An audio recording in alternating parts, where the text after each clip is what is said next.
Good morning. Welcome to Health and Social Services. This is Thursday, December 8th, and I'm going to call to the clerk for the roll call. Oh, we're not doing a roll call. We're not doing roll calls anymore. We're doing it through vote, sorry. So, we will be conducting the roll call through a vote, so just click yes that you are here. It should start now.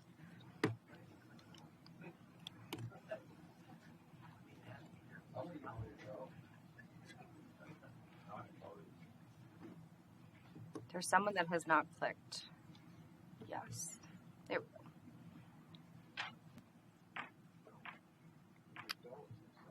Thank you. Is there any declarations of interest? Seeing none, we are going to move to the election of the committee vice chair, and I'm calling for nominations. Councillor Brenner?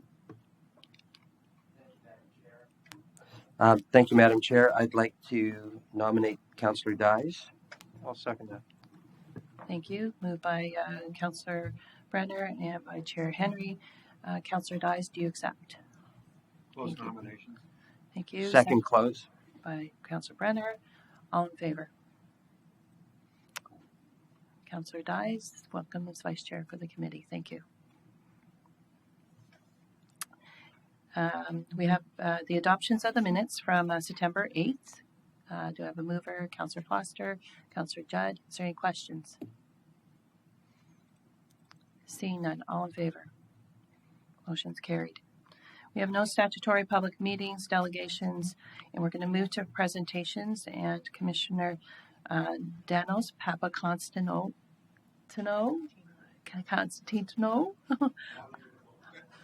I tried. You're going to bring forward your team as well, too, I believe. I can't say Mulcahy either.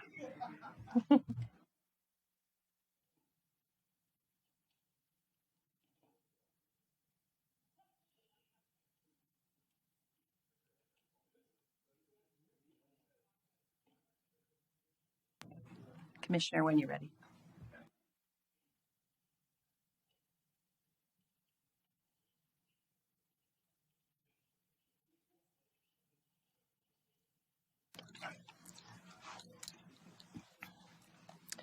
Good morning, Chair Roy and committee members. I'm pleased to have this opportunity to provide you a Social Services Departmental presentation, and I welcome you all to the Health and Social Services Committee. I will be using this time to introduce you to my senior management team that you have met, and we have some delegates here as well. And you will see the presentation is similar to the one we provided at the orientation. However, each program area lead will speak to more of the challenges and opportunities in greater detail. Following each presenter, we will provide you with a time for Q&A for that moment, so you have the time that you need with each of the program areas. So social services provides a wide variety of human services throughout a lifespan, from childcare to counseling, financial assistance, emergency social assistance, housing and homelessness, outreach to vulnerable residents. In addition, we have 4 regionally owned and operated long-term care homes located across Durham region. We provide the important safety net to those in our communities who find themselves in challenging, stressful, or sometimes even life-changing times. And our skilled workforce of just over 2,000 dedicated employees who come to a job to care, support, and help people every day. But we can't do it alone. We are a community, we have partners in our community with various stakeholders across our many systems. It is unprecedented time today in our communities for municipalities, and we have seen increased need for affordable housing, increased need for mental health supports, financial assistance, and so much more. But together as leaders in our community, we can advocate for this change. Today, my commitment to the Health and Social Services Committee is to keep you well informed on priority issues within the department, and we commit to working together to create a vibrant and healthy community. We do believe in investing in our community, investing in our people will help ultimately with economics as well. So now, we did talk to you about our role as Service System Manager. We are one of 47 across the province, and we are system managers for early learning and childcare, Social Assistance in Housing and Homelessness. Social Assistance, it's a small SSM, not as large as the other two areas. So we're mandated by the province in each of these areas to plan services, to deliver outcomes for managing of these programs and funding allocations across these identified sectors. Now I'd like to introduce you to Laura McDermott, who is our Director of Long-Term Care and Services for Seniors.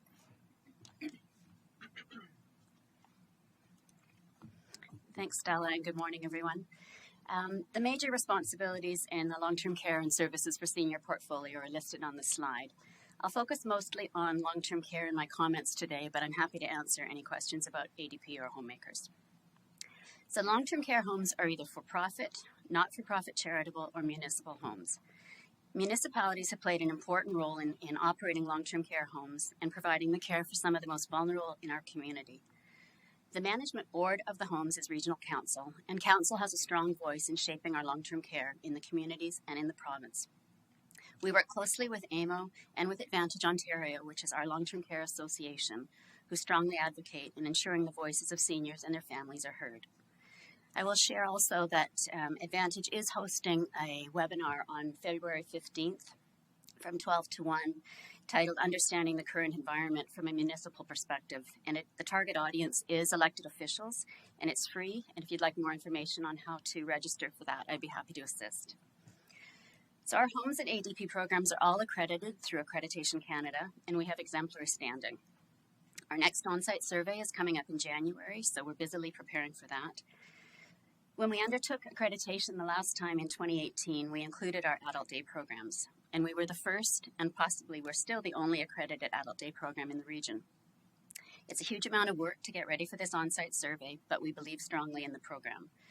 Accreditation fosters a culture of quality, safety, and helps us identify strengths and gaps in our processes and programs.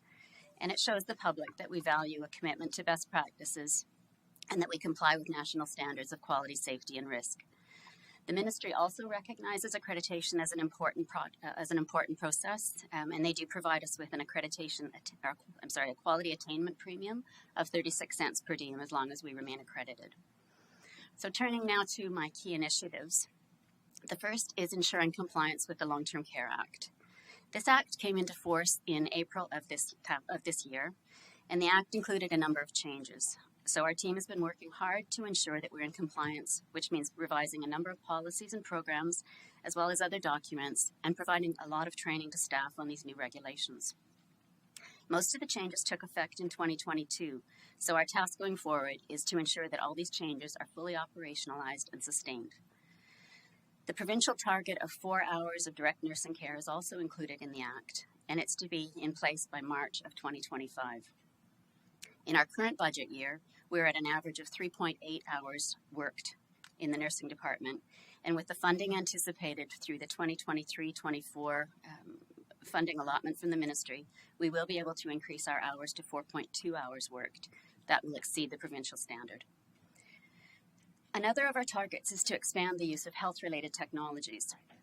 Over the past year, we've rolled out point-of-care documentation for our PSWs, as well as installing automated dispensing cabinets for our controlled drugs.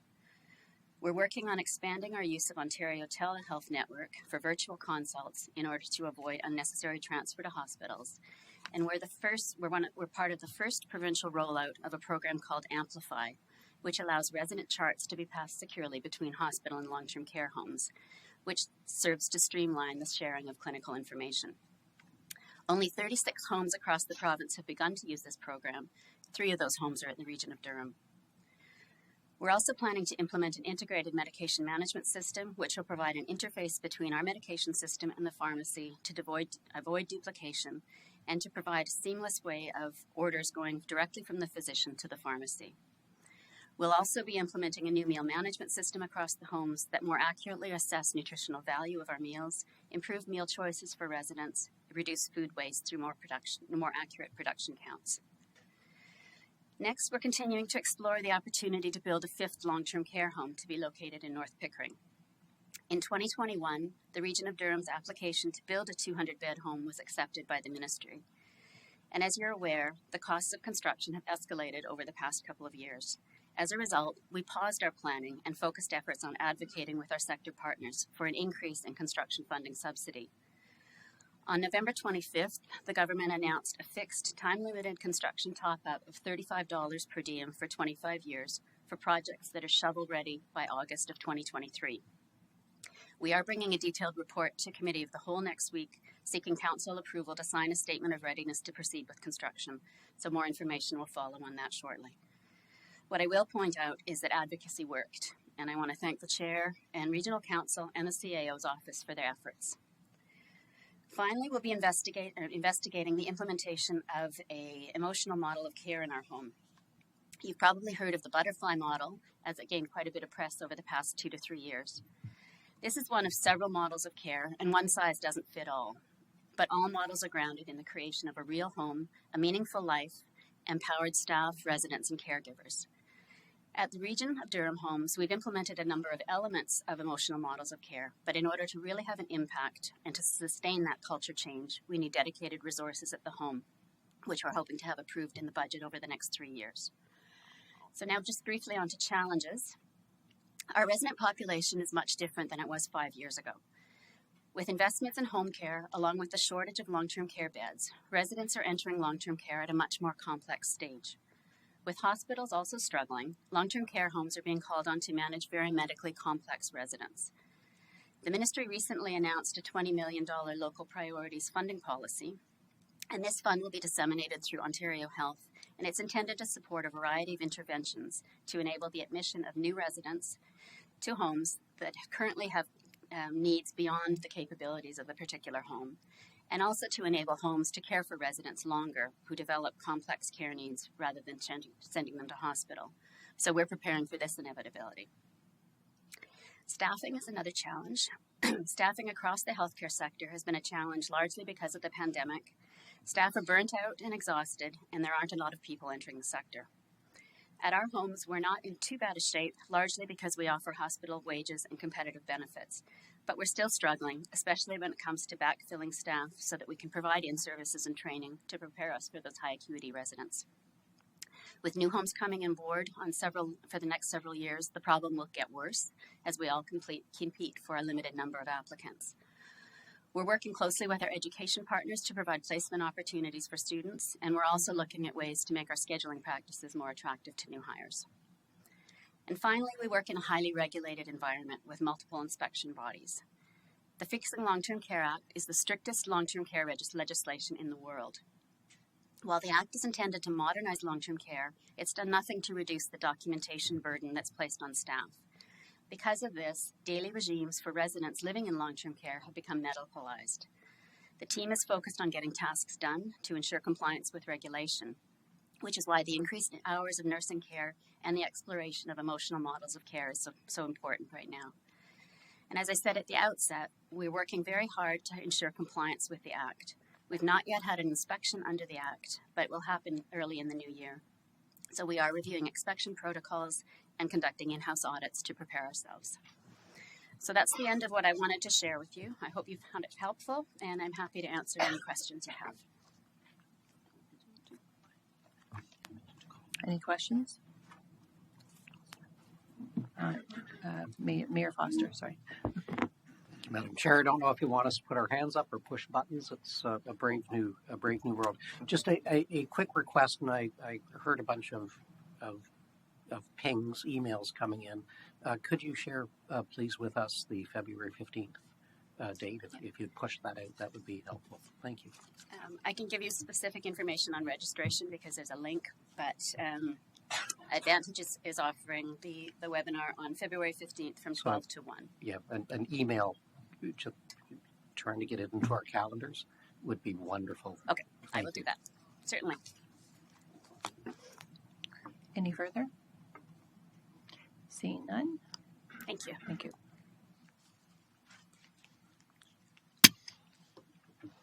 Next, I'd like to invite Jonathan Dixon, our Director of Business Services and Emergency Social Services. Thank you, Sally, and good morning, everyone. So, my name is Jonathan Dixon, and I am the Director of Business Services as well as Emergency Social Services. The official title is Business Affairs and Financial Management, but I think it's better to just kind of describe the program that I oversee, which is Business Services. As noted, my program area is responsible for coordinating the social services annual budget, development, and administration, supporting all 6 divisions across the department. We work closely with corporate finance staff to develop the 5-year operating and 10-year capital forecast for each program area, including working with staff within our Housing Services Division and finance staff around the development of the DRLHC budget. I also oversee the region's Emergency Social Services program. Now, Emergency Social Services coordinates the delivery of services and supports to address immediate, short-term needs in the community, typically for those who have been impacted by an emergency or disaster. Following an emergency event, the ESS team works with various Region of Durham departments as well as community partners to assist the residents affected with navigating their displacement journey. I'll explain a bit about Emergency Social Services compared to the Durham Emergency Management Program, which many of you may have had interactions with James Kilgore, our director there. In terms of some key initiatives, we are undertaking a social services integration plan and review. It's basically a department program review. In 2021, senior staff within the Social Services Department provided direction for the development and execution of a client services integration assessment. The intent of this review was to understand the future state needs of the department while reviewing the current state governance, program delivery approach, and operational models within the department itself. This is a multi-year project and is designed to develop a comprehensive analysis of how we serve our clients within our various program areas. Ultimately, our goal is to better understand how current best practices and approaches will help improve the overall client experience, all through the lens of service integration. Since that time, we have seen recommendations for program redesign, integration of roles across responsibilities, implementation of best practices for monitoring and mitigating risks, and a review of space utilization across our various site offices, among other recommendations. I should mention that we are leading this initiative with the region's internal auditor and his team within the finance department as well. In terms of emergency social services, every municipality in Ontario is required to have an emergency plan and meet criteria set out in the Emergency Management and Civil Protection Act, which is provincial legislation, and the Emergency Management Act, which is federal. This is also covered in the Regional Bylaw number 27-2019, which was amended in 2019, that sets out the requirements to have a Durham Emergency Management Program. ESS, for short, prepares and coordinates the Durham Region's social services emergency response by facilitating staff training and liaising with regional departments, municipalities, community partners, and stakeholders. ESS plans, prepares, and coordinates, ESS works closely with the Durham Emergency Management Program out of the CIO's office, which I referenced earlier. This is led by Director James Kilgore, and I'm sure many of you have had some interactions with him and his team, especially during the pandemic. So James and I work closely together, especially during any community emergency events. One particular would have been in Uxbridge during the windstorm and tornado, where we had staff that were on the ground and assisting residents in the community as well. Going into 2023, we continue to evolve and to meet the increased demands and needs within our community. We've developed some committees comprised of social services staff and some external stakeholders, and some of them will include some of your municipal staff as well. And that we are looking at logistics, evacuation and reception centers, exercise planning and development, a municipal lower tier network, community partner network, and one that is emerging and I hadn't considered before, but is very important to people, which is a pet emergency response and planning. Because oftentimes when people are faced with an emergency, the last thing they want to do is leave their pet, which is something that is quite important to them, of course. We've also done some public outreach promoting preparedness, emergency preparedness for the vulnerable groups. One in particular where we worked with our strategic initiatives group in our department around tenant insurance and awareness. Oftentimes we have people that are displaced and they don't have tenant insurance, and as a result they are really left to their own devices or people they know or anybody within the social services department. So we're trying to really speak a little bit more about the benefits of tenant insurance, especially for our lower income and vulnerable populations.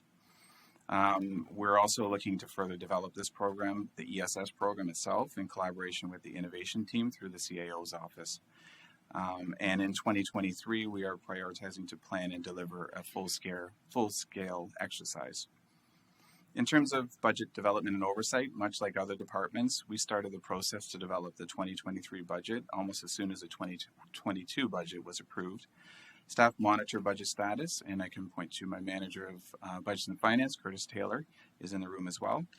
And his team provide key insights and support for new initiatives and funding announcements, and liaise with staff across other departments to support budget and report developments, researching best practices, and considering all aspects of business case developments for new spending and changes to programming. In terms of some challenges, we support shifting program priorities with financial oversight and administration.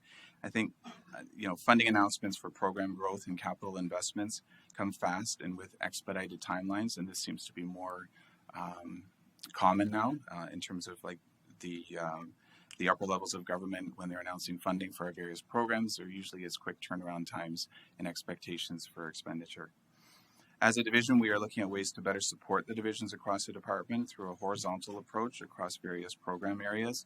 We are looking at the structure of our division and whether a redesign of the support services across programs would be beneficial to the department as well. In terms of emergency preparedness, we are seeing community disasters that include fires, windstorms, ice storms, etc. We're seeing a significant increase in response volume and needs. We have a staff of 2 emergency management coordinators and 2 program assistants overseeing about a 400% increase in events from 2021. In 2022 alone, we assisted almost 300 residents affected by a disaster. That includes 10 residential fires, 1 natural disaster, an international humanitarian crisis for the Ukrainian displaced migrants, and temporary warming center during the winter months in 2022. We report and document each response with the intent of continuously improving how we can respond to those in need. I think that's incredibly important. And challenges have been noted within our response where we are learning from gaps identified. One being the area of donation management. Obviously, the lack of temporary housing availability for displaced residents, and looking at moving to a virtual evacuation model as well, which I think could be quite beneficial for people. And in anticipating changes of limited provincial and federal government funding and allocations for human services is obviously a challenge. The provincial government funding announcements and redesign of program funding seems to be a constant. This could represent funding for frontline staff in long-term care, or a revised funding model for social assistance, which I believe the Ontario Works area will speak to as well.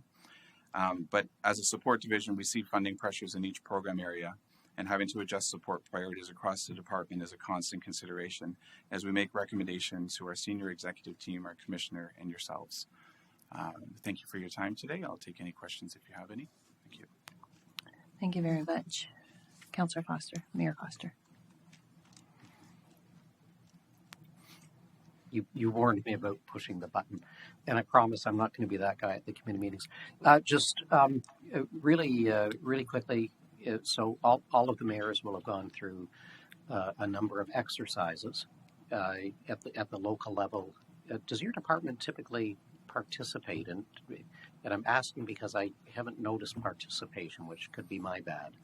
Yeah, through the chair, and thank you for the question. That is something that we are looking at, and part of the committee is around the lower tier municipal network and creating a little bit more presence there. We did have a lot more presence during the Uxbridge tornado, where staff were attending the Emergency Management Operations Center there, and it was very beneficial. So, yeah. Okay. So we see more integration, and the full-scale exercise, is that including the lower tiers? Well, I haven't developed the full details of what that's going to look like. We are considering doing it within our long-term care home because they have some requirements as well around emergency management within their legislation, so we might be able to do 2 things at once. But we'll be working with Durham Emergency Management, and we will likely involve the lower tiers as well. I'm not trying to create more work for you. I was just No, thank you. Yeah. Thank you. Yeah. Madam Chair, thank you. Any further? I just want to commend you for, as you're transitioning and changing, especially through 2022, applying more into the humanitarian support. That's very commendable. Thank you. Thank you very much.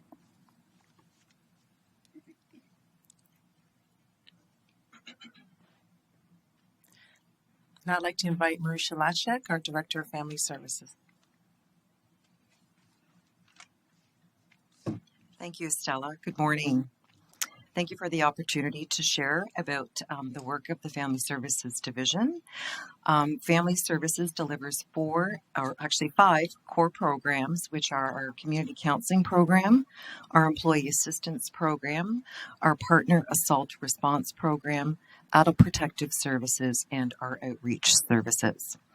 Our first program is the Community Counseling Program. This program provides mental health and family counseling to individuals, couples, and families who live or work in Durham. We do provide support for a variety of issues in the low to moderate range of severity, so that could include support for trauma, depression, anxiety, parenting, domestic violence, and family relationship issues. We also have a number of specialized services to which funding is attached, and that includes counseling for male survivors of sexual abuse. We do provide counseling for eligible individuals who are charged with excessive discipline. That is a partnership with Durham Regional Police Services, and it's called the Positive Alternatives Diversion Program. And we also provide support and counseling around internet child exploitation. The majority of our counseling services are provided to underserved populations and communities, including to people who are in receipt of social assistance and low-income families who would not otherwise have access to quality counseling services. Under the umbrella of community counseling, we also have an important partnership with our Income and Employment Supports Division of Ontario Works. Because social services are often the first point of contact for people presenting with mental health and addictions, we work with that division to provide integrated supports to those most vulnerable in our communities.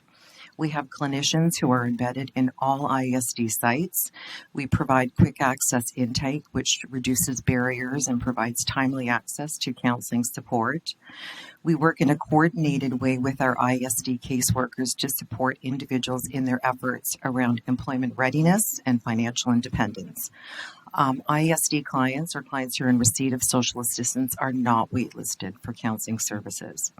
Through our community counseling program, we serve an average of 3,500 cases per year, and we are seeing that number rise due to the COVID pandemic, which really has had a significant impact on mental health and addictions, with greater and more significant impacts on people who are marginalized, unemployed, or with low incomes.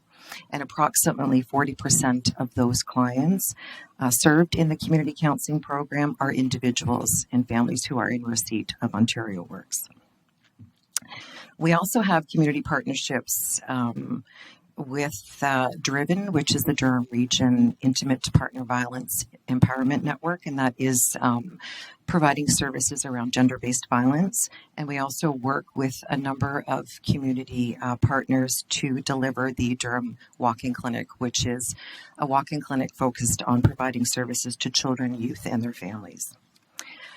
Family Services has 8 locations in Durham, including 4 in North Durham. Client fee for services are based on household income, and fee is not a barrier to services.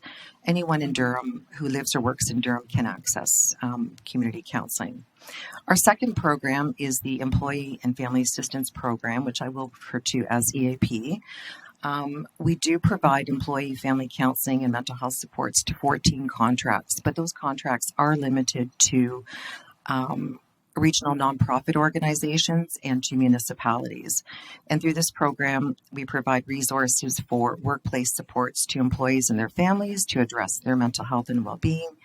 Examples of greatest need has included supporting our frontline employees, such as in long-term care, in our social services and health department, and in different customer service roles.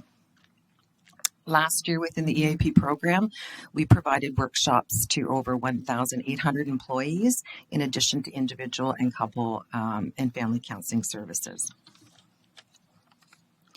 Our third program is the Partner Assault Response Program, which I will refer to as PAR. This is a program that's funded by the Ministry of Attorney General's Office. Through this program, we provide counseling and education to individuals who've been charged with intimate partner violence or domestic violence and who've been mandated by courts to attend group. The group covers topics including impacts of abuse, overcoming denial, taking responsibility, healthy relationships. And all of that is with a focus on reducing recidivism. We work very closely with the Crown's Office and with probation. And we also provide through this program partner contact services, and that's services to partners of individuals who've been charged with domestic violence. These services include service navigation, risk assessment, and comprehensive safety planning for families and individuals. We are seeing our numbers climb back to pre-pandemic levels over the past several quarters, but on average, we are serving approximately 550 men and women on an annual basis through this program.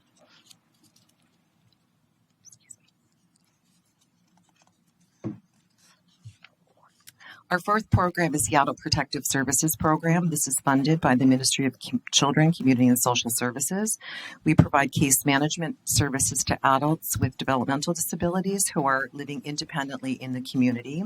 So this team coordinates supports and services to ensure that people are safe, that they're connected to their community, and that they are living to their fullest potential. We recently secured funding for 2 temporary housing workers in this program, and that is focused on connecting individuals to independent housing and staying with them so that they can be supported and successful once they are housed. Our final program is our outreach program, which includes the primary care outreach program, mental health outreach program, and our senior safety unit. So our primary care outreach program, or otherwise known as PCOP, is it's an innovative partnership with health, with paramedic services. We have a team that includes a social worker and an advanced care paramedic who deliver primary care and social care, including crisis counseling, service navigation to people who are in encampments, who are homeless, who are at risk of homelessness, and who are often struggling with mental health and addictions. We work with partners in our community hubs. We work with housing. We work with Ontario Works, with Durham Regional Police Services, and with our local municipalities, such as with Bylaw. Program expansion is underway to increase to 2 teams, which will include weekend hours. And on average, the team currently delivers 2,500 interactions per year, and the demand is growing in many municipalities throughout Durham. Our mental health outreach program is in development. It consists of a social worker and a psychotherapist who work with people that are marginalized, that are precariously housed or homeless, and who are experiencing mental health and addiction challenges. Finally, we have the Senior Safety Unit, and that is a partnership with Durham Region Police Services. This program addresses elder abuse and prevention. They provide education, information, support, and advocacy around issues of financial, physical, psychological, or sexual abuse. And we are seeing a growing concern within our region related to senior safety issues. So our challenge is we have a greater demand for services. We are currently at a 12-month waiting list for counseling services. We do and are experiencing individuals coming in with much higher acuity around mental health and addictions. And right now we're having challenges moving people through a continuum of care due to wait lists in other services. And of course, staffing, recruitment, and retention. Key initiatives include working with our health partners, with paramedic services on expansion of the primary care outreach program, again, expanding it to 2 teams and hours that will cover weekends. We are building capacity for access to timely and quality services by addressing our waitlist pressures, and we are developing partnerships that will help us address demand for services. Thank you for your time. Thank you. Is there any questions? Mayor Carter. So good morning. Thank you very much for your presentation. I greatly appreciate it. Just for the interest of those that may not know the PCOP team does a tremendous job, not only in regards to outreach, but they also work with the hub teams every morning to be able to kind of assist the clients and the client base in trying to do those outreach. So I just want to make sure that everyone knew that they're not just driving around looking for people. They really are active in regards to case management. So to you and of course to Chief Cheeseborough and his team, congratulations. Just a great job. The MHOP program, is that an active team at this particular time, or is that a team that will it be very much modeled after the PCOP team? So the team is in development. We are just in recruitment phase and finalizing the second member of the team.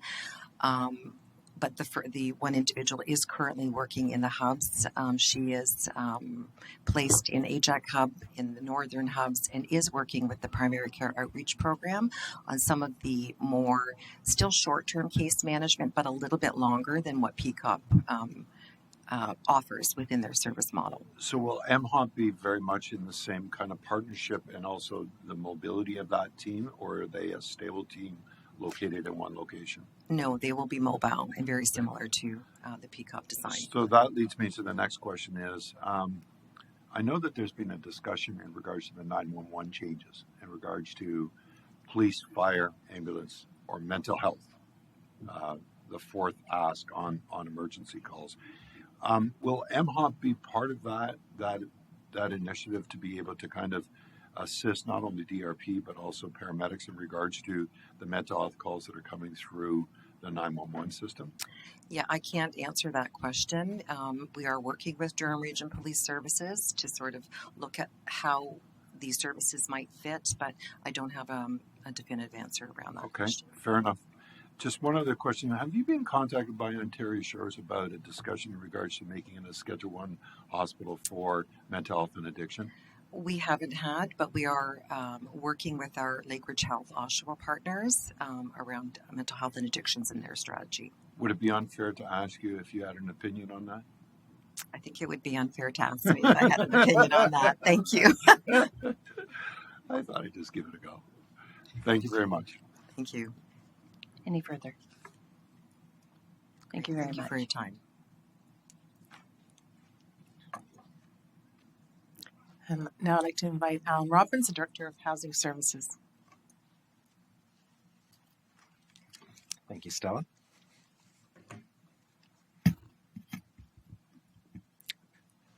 So I'm Alan Robbins, Director of Housing Services. I am a chartered professional accountant. I've been with the region for 16 years, joining the region through the financial housing services in the finance department before moving to housing services as a program manager, and for the last 5 years, director of housing services. For those who've known me all that time, it's nice to see you again. For those new, a little bit of background.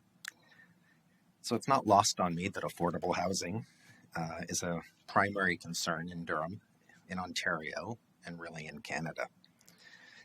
Although daunting, I feel we definitely have the strong team, both at council level, executive team members, and at the staff level, to really hit this hard and make an impact for our community.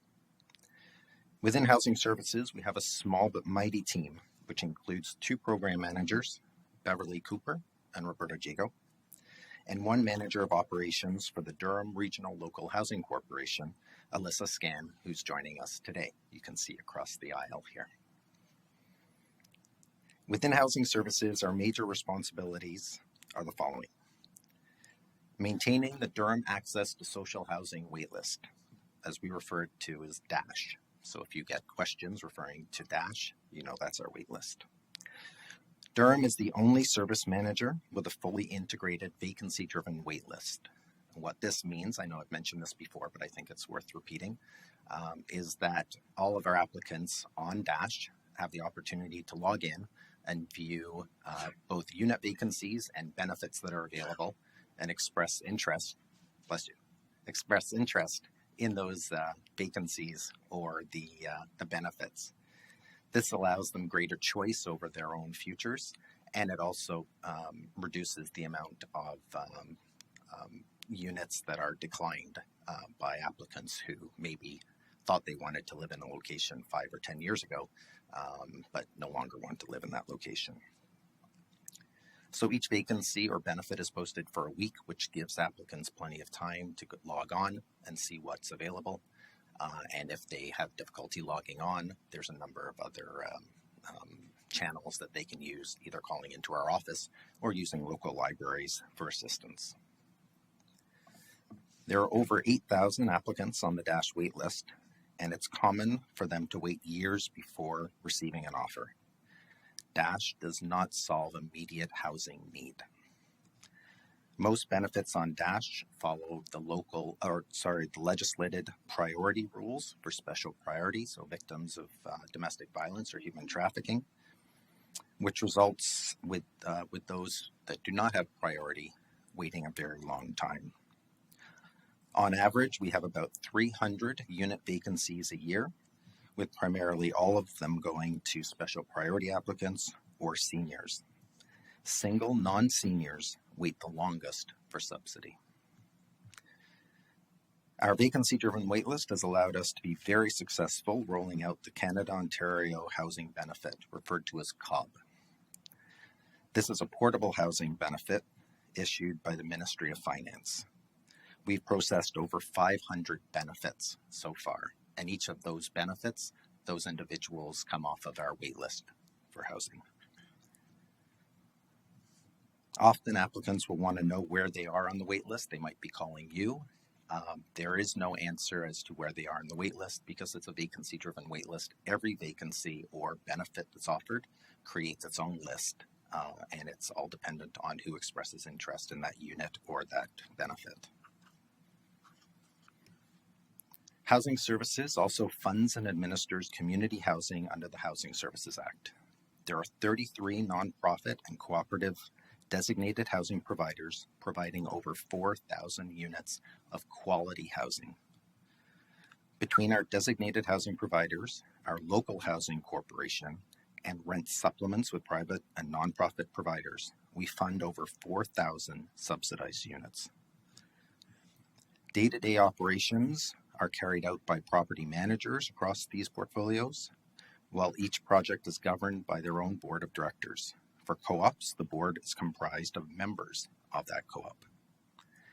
The Landlord and Tenant Board resolves disputes between residential landlords and tenants, and eviction applications filed by nonprofit co-ops. Delays at the LTB are significant. I reached out to my staff to get some examples of the types of delays that we're experiencing, and I think it's important if I share with you a couple of these examples. And this is directly from staff. An L2 application was submitted November 2020. A hearing was scheduled 13 months later on December 14th. The tenant did not attend the hearing, but the hearing went on with many witnesses testifying to the impact the behavior of the tenant interfered with their reasonable enjoyment. An order was not issued until May of 2022. Okay, so this was started in November 2020. Unfortunately, an interim order was received and another hearing was scheduled for July of 2022. Again, the tenant did not attend. The final order was issued on August 24th, 2022. So once again, this was initiated in November of 2020. The length of this process made vulnerable tenants fearful to go about their daily lives. So as the region and the sole shareholder of the Durham Regional Local Housing Corporation, we have no priority at the Landlord and Tenant Board. We are the same as every other residential landlord out there. And this is happening to our nonprofits and our co-ops. Another example, had a hearing on November 2020.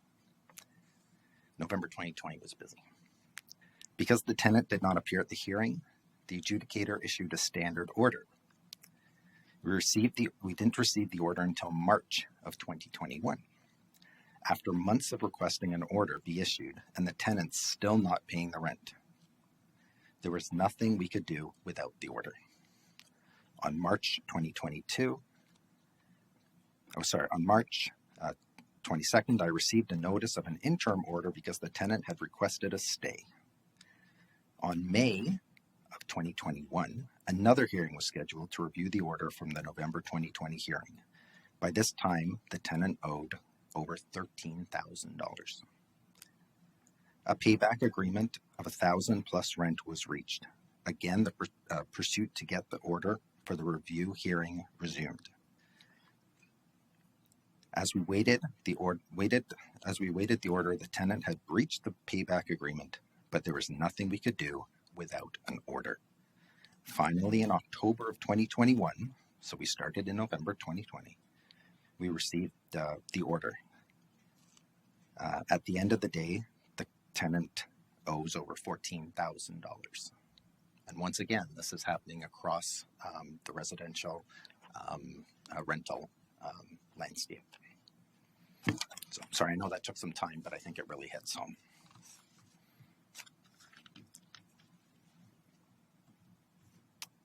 So now moving on to the Durham Regional Local Housing Corporation after all that wonderful news. And the majority of our tenants are very nice, they're delightful, and they pay their rent. But once again, it's down to those 5% causing 80% of the issues. So the Durham Regional Local Housing Corporation is owned and operated by the Region of Durham and should not be confused with Durham Nonprofit Housing Corporation. Public housing was transferred to the Regional Municipality of Durham on January 1st, 2001. The Stage 1 transfer included the creation of the Durham Regional Local Housing Corporation under the Business Corporations Act with the region as sole shareholder. The DRLHC, which is the Local Housing Corporation, includes over 1,200 units of rent geared to income across 22 sites. Sites are located throughout Durham, but all family sites are located in Oshawa. The DRLHC is the oldest community housing stock in the region, with properties ranging from 42 to 60 years old. The average is 49 years old. As part of the Master Housing Strategy, 4 sites have been identified for potential redevelopment. These sites are all family sites, and it tends to be family sites that take a lot of wear and tear. And these 4 sites include what we refer to as the Hill in Oshawa, which is Nevis, Normandy, and Christine, which is 6 acres. Lakeview, which is over 10 acres, which is in South Oshawa. Linden Poplar, which is 1.6 acres, and Malega, which is 4.8 acres. Even though the DRLHC stock is the oldest stock in Durham, we do our best to maintain these properties with significant capital and maintenance budgets. We also administer a number of federal and provincial programs which provide both capital and operating funding. Now, there's a lot of acronyms, and there's not going to be a test, just so you know, you don't have to take notes. We have the COCHI, Canada-Ontario Community Housing Benefit, which is the reinvestment of federal block funding. So if you're used to the housing budget, you would have noticed federal block funding. As that decreases, that's converted into program funding. OFI, Ontario Priorities Housing Initiative, is used for new development. You might be familiar to similar programs, the Affordable Housing Program, AHP, and the Investment in Affordable Housing Program, IAH. So don't confuse OFI with AHP or IAH. The SSRF, which was COVID-related funding, which has ended. The COB, Canada-Ontario Housing Benefit, which is a portable housing benefit, which is, as I'd mentioned, paid through the Ministry of Finance. The RHI, which is the Rapid Housing Initiative, which is federal funding for rapid housing development. And SHAPE, the Social Housing Apartment Improvement Program, which we're still conducting work under. Under the HSA, we're required to have a 10-year housing plan. In Durham, it's called At Home in Durham. And it spans 2014 to 2024. The goals of the housing plan are affordable rent for everyone, ending homelessness, greater housing choices, strong and vibrant communities. Our master housing strategy supports our housing plan and includes a commitment to the initiation of 1,000 new affordable housing units by 2024.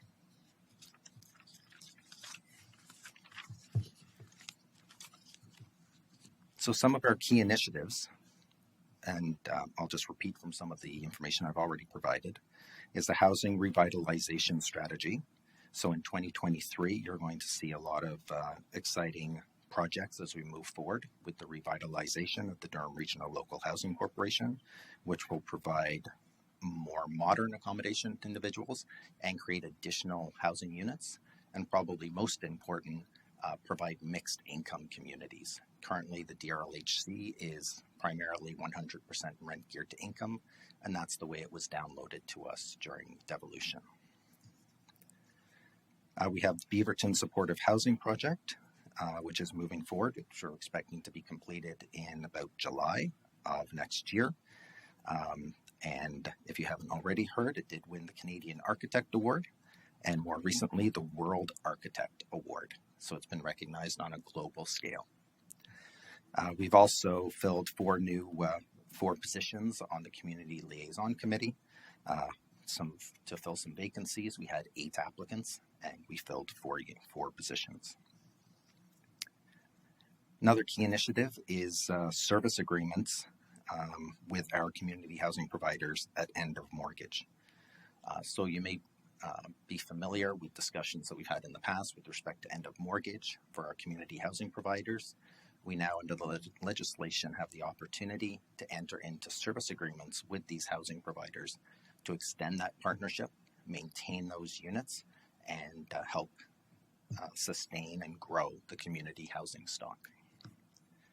Current challenges: the aging DRLHC stock, which is always a challenge, but something that we are working on through our revitalization project, and the work that we're doing. You'll see a lot more of that in 2023.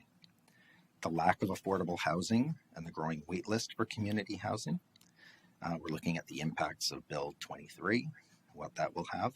And we also have our Affordable Housing Incentive Program, which Regional Council approved, which is incentive for affordable housing development, which closes at the end of the year. So we're really excited to see what kind of projects we get under that program. Another challenge is that, once again, that's sustaining community housing and private rent supplements. So when I talk about rent supplements, these are with private landlords, and what we're finding, and this is happening across Ontario, all of my colleagues are having the same issue, is that these landlords no longer want to partner with the region to provide these units, or these buildings are being sold to large corporations that have their own strategy, which doesn't include the provision of affordable housing through rent supplements.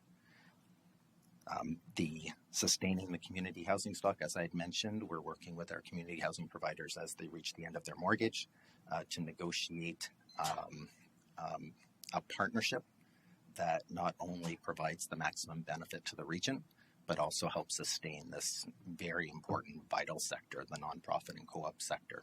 They are really the backbone of our housing. And I should note, as we're talking about the lack of affordable housing and everyone looking at how we can solve the issue, there was something done that was very successful back in the 80s and the 90s, and that was building affordable housing. And the province and the feds did that, and that's the stock that we're working with today, and it does work. So that's all. If you have any questions, I'd be happy to answer them. Thank you very much. Mayor Foster. Oh, sorry.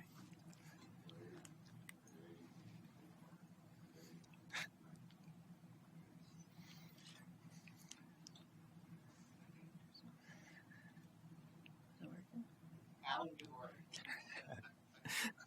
Good morning. A couple of questions for you. Yes. With Bill 20, stop yelling. With Bill 23, are you excited about the proposal of particularly private enterprise stepping up and helping with affordability on housing and these new tools that you have at your disposal and we have? So okay, I'll move on to my other questions that are going to be a bit more serious. I'm sure there'll be plenty of dialogue about Bill 23. Just so you know, you looked like a deer in the headlights for a moment there. The waiting list, and again, I should know this. I don't understand. Can you explain more as to on the dash why you can't identify who's up next where? Sure. So if I have at 123 Main Street, I have a unit that's available. So there's a vacancy at 123 Main Street. That goes on to our Dash waitlist website. And then say all of you apply, express interest. And Councillor Dyes and I have- are discussing this. you've all expressed interest. Councillor Dyes has special priority. You've been on the wait list for 30 years. She's been on the wait list for 1 year. She will get the unit as special priority. Yeah, that makes sense. I get it. Yeah, fair enough. Thank you for that. We're looking at the 14 to 24, that 10-year plan, and lofty goals. It's always good to have lofty goals. The commissioner and I were talking earlier about progress in the last 4 years that we're making that we haven't, and I'm perhaps unfair in suggesting that we've been very good at writing reports, putting them on a shelf and dusting them off. When that report comes in 24, are we going to be able to identify what we didn't do or what we did wrong and what we are doing right? We've got to make a lot more progress than what we have, and this is not an indictment. It's more indictment probably on folks like me that have been around for a while. I know how hard you're working, but a clear roadmap and understanding of what we need to stop doing. Through the chair, I think so there will be an update of the final update to the current at-home in Durham plan before we to create our new housing plan that will replace this one, although I imagine it'll be very similar. I think it's a daunting job. We did set a goal for 1,000 new units, the initiation of 1,000 new units. We're 40% of the way there, and with some of the projects that we have in the pike, I think that we will be at that 1,000 by the end of 2024. So I think that's something that should be celebrated. I remember when we brought to council this goal of 1,000 units, one of the questions was, well, we need 20,000 units. Why are we setting a goal of 1,000? And the idea was to set something realistic, so we had something to celebrate before moving on to our next goal. So I think there's a lot to celebrate. There's a number of forces in play. When we talk about ending chronic homelessness, we all know that there's a lot of forces in play. There's been a number of initiatives that have helped a lot of people, but there's a lot of variables. Creating greater housing choices, I think, to the benefit of COVID, we've created a lot of specialty housing, supporting those that are most marginalized, which has created that greater housing choices, and the strong, vibrant communities. I think we have evidence that we have made progress on creating strong, vibrant communities and energy efficient communities.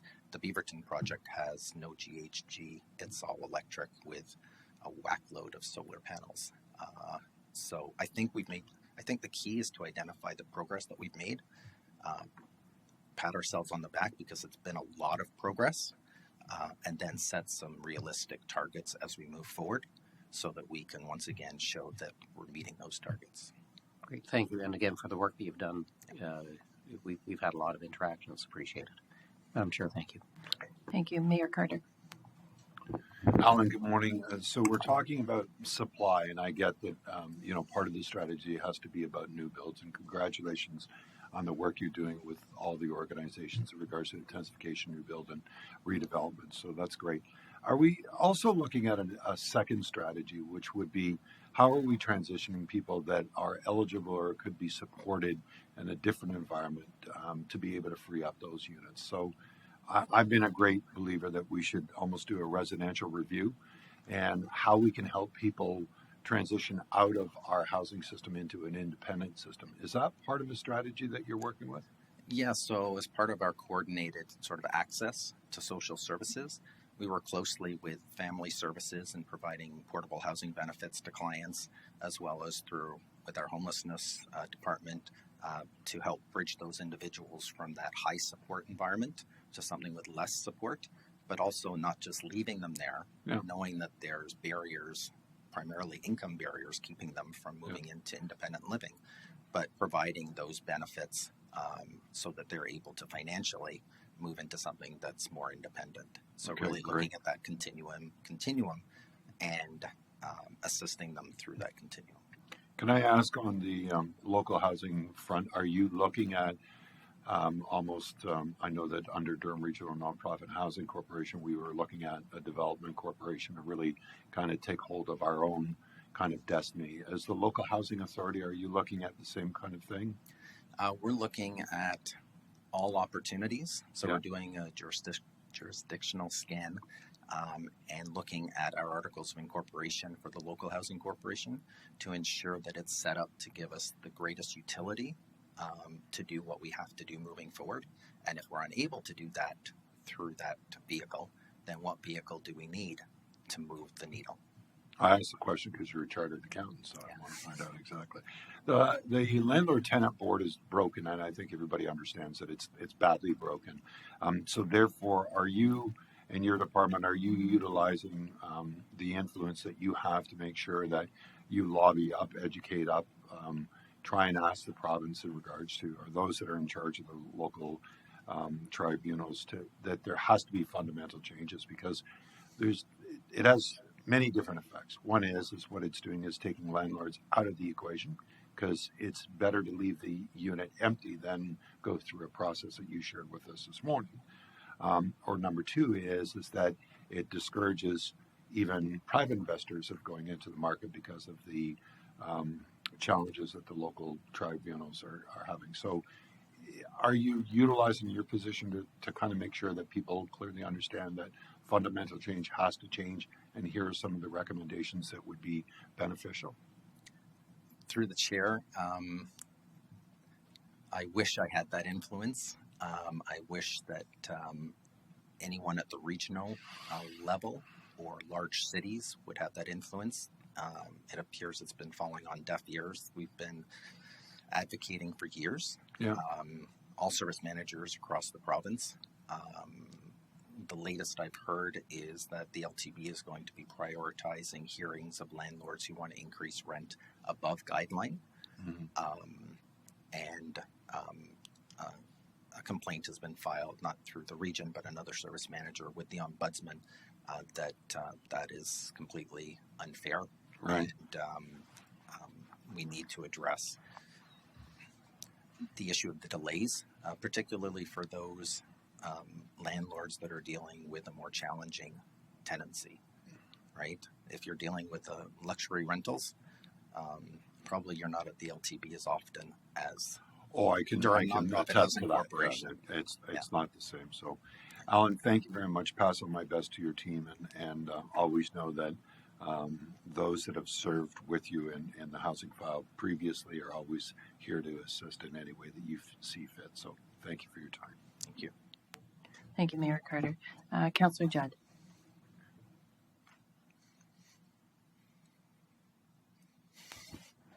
There we go. Thanks very much, Madam Chair, and thanks very much, Alan, for the presentation. Mayor Foster did touch on the 1,000-unit goal. I am glad to hear that that goal is still in sight within a few years' time, so good to hear that. Couple of questions to build on what Mayor Carter just touched on in the landlord-tenant board. Can you explain the difference between the Oshawa Micro Homes project and the Beaverton Supportive Housing, and the difference between the treatment program and so on, if you could clarify that? Sure, through the chair. So the Oshawa Micro Home project and the Beaverton Supportive Housing project will be occupants will be signing an occupancy agreement rather than a lease. So because it's transitional supportive housing, we can enter into this occupancy agreement for up to 4 years. So the occupancy agreement does include a participation agreement. So individuals have to be participating towards improving their life skills. That's the whole point of it. So some of the requirements under the RTA don't apply. So if there is an issue, then occupants can be removed from the unit because they're in breach of the occupancy agreement, and we don't have to file with the landlord and tenant board and wait 6 months, 12 months, 18 months. So it's very beneficial in that respect. Thanks for that, Alan. So is there timelines that you would have to give in this situation? Is it like 30 days, 60 days? Yeah, I believe under our occupancy agreement, depending on what the violation is. So if it's a violent act, it's immediate. So we have removed individuals immediately when there's been a violent or criminal act.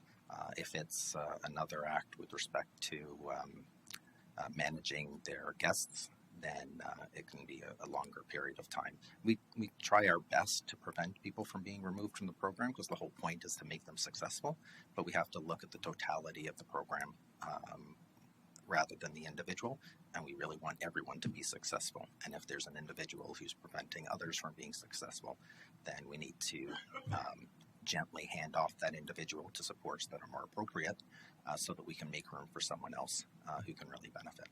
Okay, that makes sense. Thanks for that clarification. Back to the 1,000 units, specifically for supportive housing units that will be regional projects such as Beaverton.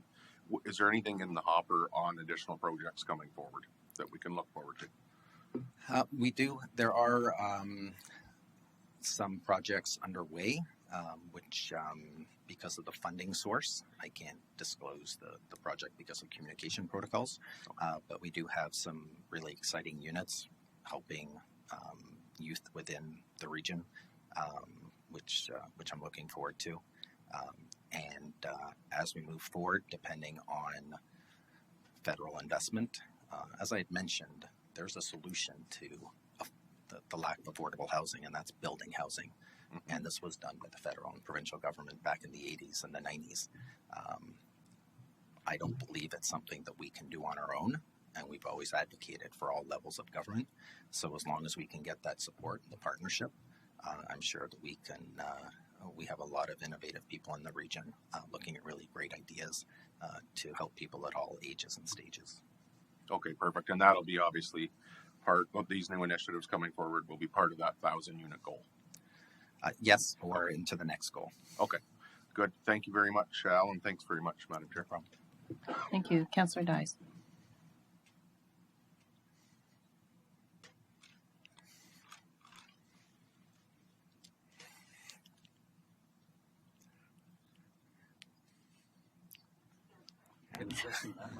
No pressure. Thank you for your presentation today. I also have concerns about the landlord and tenant board because the not-for-profits are the ones that are bearing the brunt of the costs, which we really can't afford. So anyway, part of the issue too that I've recognized with, say, the seniors in particular is that there's an affordability issue because they've lost a partner.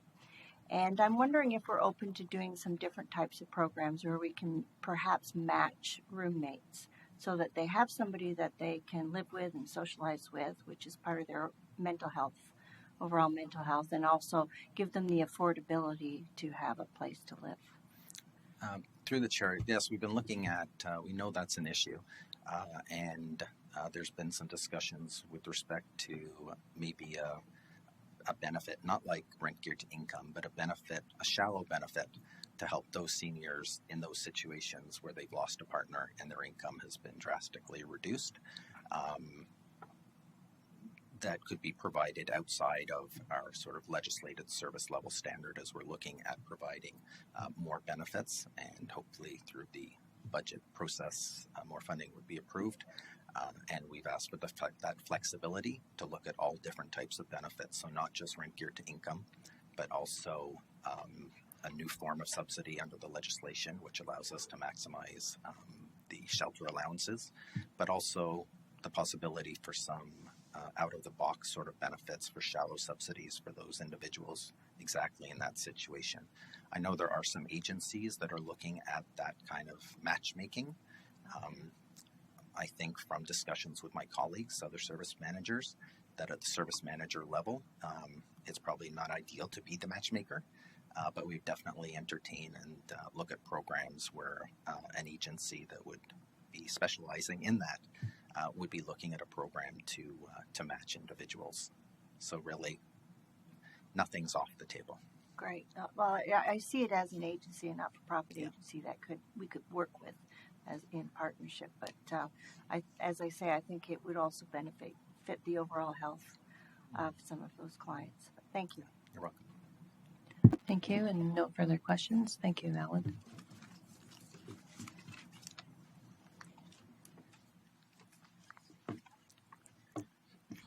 As Lisa McIntosh is away, we have three of her managers here to speak to her portfolio. I'll start off with Julie Gaskin, who's a manager in Children's Services with a focus on wage subsidy and Canada-wide early learning and childcare. Am I right, Julie? Okay. Thank you, Stella.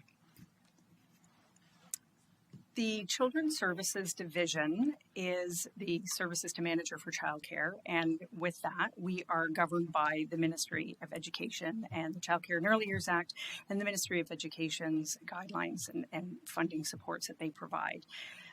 So with that, as the CMSM, we work closely with all of the licensed childcare centers across the region of Durham to ensure childcare for children and families. And that constitutes about 110 different licensees that operate the 300 odd childcare centers across our region. So to do that, relationships have been very important for us. And over the decades that we've been doing this job, relationships have been built, and we have some very positive and strong relationships with our licensees that helps us do the work that we're doing.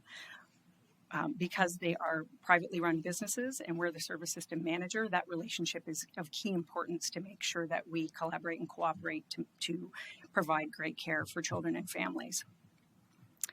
One of the major responsibilities that we have in the Children's Services Division is to manage the Child Care Fee Subsidy Program. This program is designed to support Durham families who need help with daily costs of providing childcare. As the sector rebuilt during the pandemic, childcare was provided, emergency childcare was provided during school closures, and that was also part of the subsidized system. We've been rebuilding since the pandemic is waning. Now we're rebuilding and seeing children and families returning to childcare with abundance.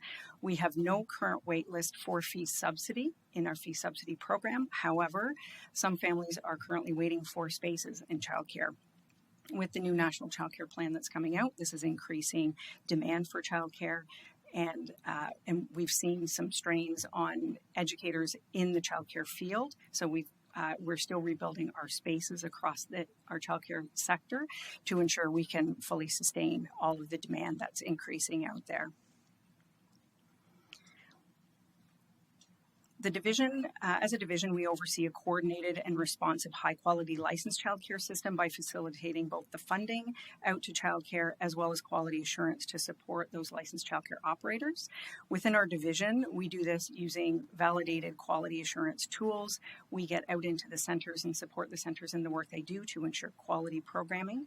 We provide training and education through training specialists who support the center with the various different kinds of programming out there, and we partner with special needs resourcing agencies to provide training and education, and multiple other different agencies, including Family Services, who's been able to provide training and education as well to early childhood educators and those working in the childcare sector. That training and education ensures the quality of the programming and the services provided to families are of high quality and are sustainable and supports the needs of the different communities across the region of Durham.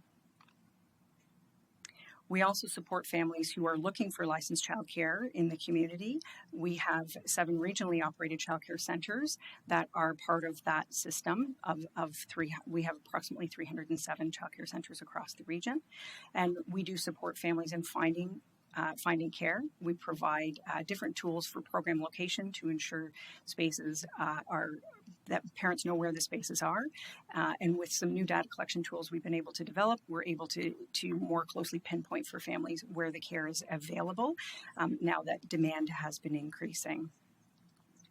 We are also, as a service system manager, responsible for managing the early on child and family programs that are available across all 8 municipalities in Durham. So the early on child and family programs are provincially funded. They're free for children from 0 to 6 years old, as well as their caregivers. They're operated at main locations as well as satellite locations that meet the needs of the Durham community. They're operated all across the region. Programming is offered outdoors, indoors, and virtually. And the programs use evidence-based data such as the Early Development Instrument, or the EDI. That is information that's gathered to look at readiness to learn for children in the different municipalities across Durham. So we use that data to inform the types of programming that we provide to the families based on that kind of data. So far in 2022, we've seen more than 32,000 visits by adults and caregivers, and 36,000 children at approximately 77 different locations, child and family center locations, all across our region. Some of the key initiatives that Children's Services is working on, primary one is the implementation of the Canada-wide Early Learning and Childcare System, or the CWELC, as we lovingly refer to it as. The CWELC system is the $10 a day childcare system that is federally funded and supported by the province as well. And that is going to really change how childcare is managed and operated across the province of Ontario. As a service system manager, we are responsible for implementing that program, and that's really going to shift some of the work that we do, and we'll be working a lot more closely with all of those licensed childcare centers and agencies. By 2026, we will be at an average of $10 per day per licensed space across the province of Ontario. And it's expected that licensed childcare, the system in Ontario, should expand by 36,000 spaces. So again, this is transformational, not just for families, but also for the work that we do with the licensed childcare sector as well. The licensed childcare sector is made up of both commercial and nonprofit licensees, and those licensees had to opt in. They had a choice whether they wanted to opt into this National Child Care Plan. So the National Child Care Plan supports children up to 6 years of age who attend a program that has chosen to opt in to the CWELC system.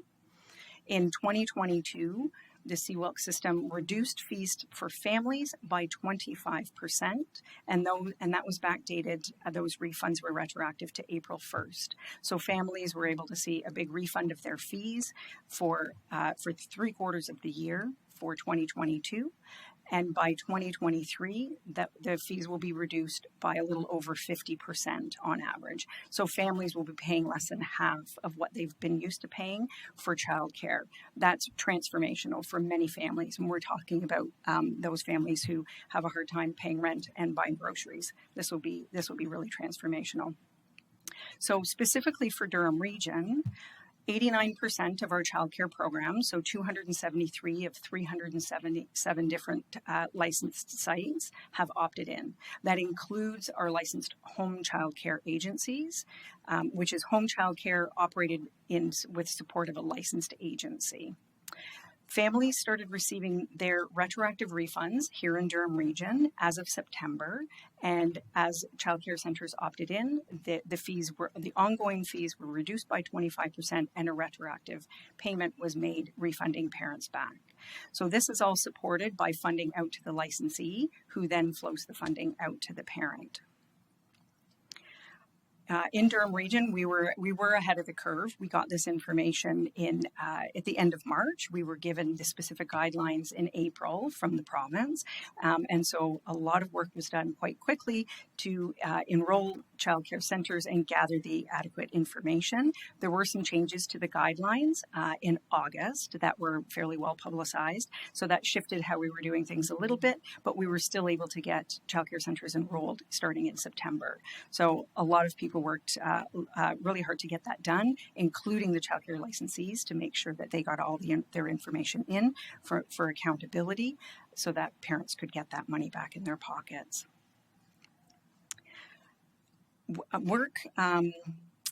We have received a commitment from the province. We just received our new set of guidelines and funding for 2023 that just arrived. So we're still working through that. In the region of Durham, we do work with other municipalities to ensure coordinated approaches, specifically where we have cross-regional childcare centers. They may operate, for instance, in the city of Peterborough and in Durham, or in the city of Toronto or York or Peel and in Durham. So we work with those other municipalities to try to reduce the administration and make sure we line up our processes from one regional municipality to the next. I work a lot with those other CMSMs across the different regions, and I'm pretty proud to say that we were one of the first to get this program implemented and out to families, and the licensees have reported back that it's been a relatively speaking an easy process, even though it has been a lot of work. The region of the Children's Services Division also has oversight and contracts with those 300 plus childcare centers. These contracted pieces have been in place predating the CWELC implementation. So we oversee all of those contracts to ensure compliance with funding guidelines and the quality assurance measures that we have in place. We have just over 28,000 licensed childcare spaces in Durham currently, and again, those are both operated by commercial and nonprofit, and those are operated in schools as well as in community-based settings. Some of the current challenges that we've identified is the demand for licensed childcare. As I stated, the province of Ontario is expected to increase spaces by 86,000. That means in Durham Region, we have a lot of work to do to ensure that we have enough capacity to support the demand for licensed childcare. As fees are reduced to the $10 a day, we know that we will see far more families accessing licensed care than we saw in the past. So we'll need to keep pace with that. And that's where the relationships have really come in handy. We know our licensees, we know our childcare operators, and we work really closely. We have historically worked really closely and will continue to work closely with those licensees to expand spaces in a coordinated approach to expand spaces where we need them here in Durham. Understanding that licensing for childcare centers is completed by the Ministry of Education. We're the service system manager and we provide the funding out. There is work being done to line up licensing with service system management to ensure that our priorities for our residents in Durham are supported that way. It's very early stages. There is a commitment, though, in the new set of guidelines from the Ministry of Education to support that coordinated approach.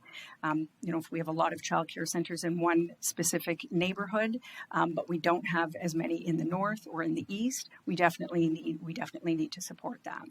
So that's one of the key priorities within the work that we're doing is ensuring that we have an expansion plan in place, so we know exactly where our childcare centers need to be, and we can act as soon as we are provided some funding to support that, or as licensees come to us saying, where do you want us? We can tell them.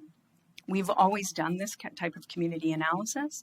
However, during the pandemic, we were able to revise that using an increased different data. We've had access to different pieces of data to inform our decisions, and as well as the new census data has really helped us determine where we need spaces. So we are able to connect with licensees who are new to our regions to say, this is where we need you, and we'll support you if you go into these spaces. So current challenges, as I said, as the population continues to grow, we're going to see a demand for childcare. The childcare spaces currently have more than doubled in Durham Region in the last 10 years. In the last year alone, during the pandemic, we've seen an increase of over 1,000, or of approximately 1,000 spaces in Durham Region. So the work is being done, it's happening, but with that creates a separate challenge, which is ECE and childcare recruitment and retention. This is our biggest challenge currently. As we expand the system, there is a mandate, there is a requirement for registered early childhood educators. It takes 2 years to build an ECE, and it takes a number of years to support them in their growth and development in the community. So we have been able to focus on recruitment and retention activities. an additional piece to that is the demand for ECEs is now in the school system with full day kindergarten, which happened a number of years ago as well. And so the need for educators is increased and just getting people into the sector has been a definite challenge.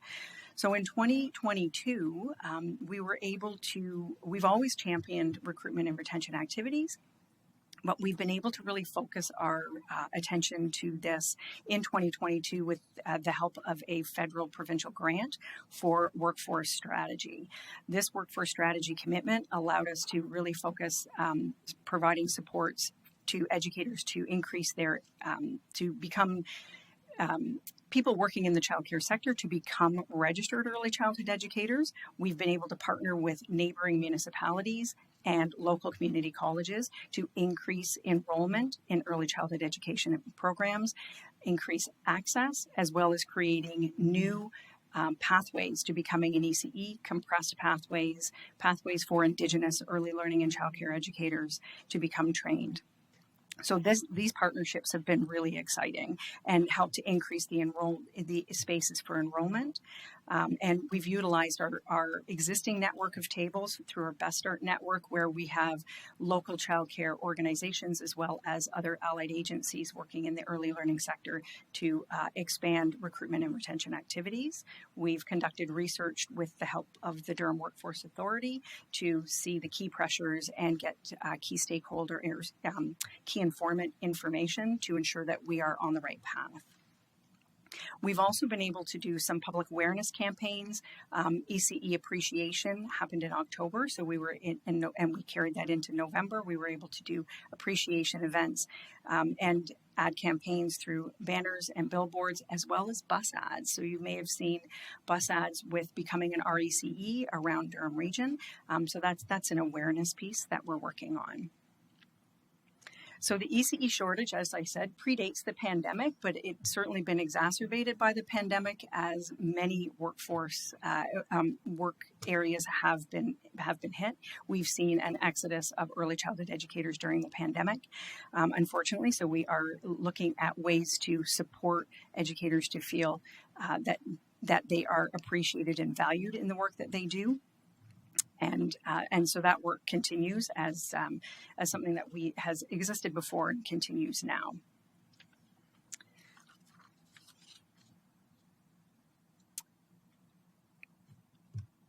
And I think that covers everything I was going to discuss today with our challenges and initiatives. Did anybody have any questions for me? Any questions? Councillor Crawford. Thank you. Thank you through you, Madam Chair. The subsidization for daycare, does that apply to home daycares or are only if they're like licensed, registered, all that stuff? It applies to licensed home child care agencies. Okay. So those are home child care providers that register with a licensed agency, and they provide oversight and licensing support to, and there is licensing inspections that occur with that agency. We've expanded our home child care agencies now. We've got a new French language home child care agency that's just beginning operations, and we are now at 8 different licensed home child care agencies that are across the region. Okay, thank you. You're welcome. Any further? Seeing none, thank you very much. Okay, thank you.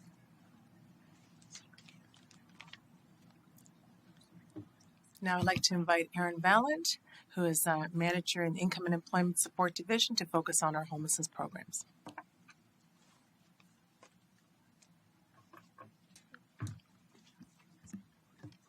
Good morning, members of council. Thank you for the opportunity to discuss the homelessness programs and portfolio. So as legislated by the province in our role as service system manager and as designated by the federal government in our role as community entity, we are responsible for the planning and coordination of the homelessness support system across Durham. Financial management of both federal and provincial funding streams is included in this role, as well as the oversight of funded programs that support people experiencing homelessness across our communities. This involves knowing our community, agencies, and strengthening important relationships to work together in meeting the needs of people experiencing homelessness, as well as the ongoing development of our by name list and coordinated access system. As Service System Manager, it is our responsibility to develop, design, and oversee the homelessness support system across Durham Region with the goal to reduce and ultimately end chronic homelessness. And chronic homelessness is experienced when someone has been without housing for 6 months or longer. We are required to develop and monitor and report on our by name list and coordinated access system. Our by name list identifies people across our community experiencing homelessness and includes their name and information about them that helps us match appropriate services and housing programs to meet their unique needs. It also provides us with system level data to help monitor the overall effectiveness of our system. We monitor 7 system level data points monthly that includes things like how many people are becoming homeless for the first time and why, how many people we are able to match to housing, and how many people have lost contact with our support system. Durham joined the Built for Zero Canada through the Canadian Alliance to End Homelessness in 2019. 1 year later, in the middle of the pandemic, we achieved a quality by name list. And a year after that, Durham achieved a milestone of being only the 5th community in Canada to achieve a quality coordinated access system, before it was ever mandated by the provincial and federal governments. Durham has worked with Built for Zero communities to share our best practices and provide guidance on how to implement these systems. We publicly report on our by name list and coordinated access system monthly through our report card available on durham.ca. In October, we were happy to report that we had a reduction month for our by name list and had an overall reduction of 23 people experiencing homelessness in Durham. We have also housed more than 166 people so far this year and are on track to exceed 200 move-ins by the end of the year. To operate Durham's homelessness support and coordinated access system, we partner with more than 20 community agencies across Durham to deliver frontline services. The support system includes more than 30 programs to prevent people from becoming homeless, support people who are experiencing homelessness, and provide a range of housing programs to help end people's homelessness. Newly, in 2022, we developed a new network of sector tables that report into the Durham Advisory Committee on Homelessness to work on continuous improvement within each of those sectors. These tables include the shelter, street outreach, hubs and daytime services, homelessness prevention, housing outflow, and health initiatives. Through our partnership with Built for Zero, these tables use improvement science to test small improvement projects and are each chaired by a member of the divisional management team and a subject matter expert from the community. Key initiatives for homelessness programs includes increasing housing placements from our by name list. An example of one of these initiatives is a new landlord engagement pilot, a program designed to provide support for landlords to increase the number of available housing matches for our by name list.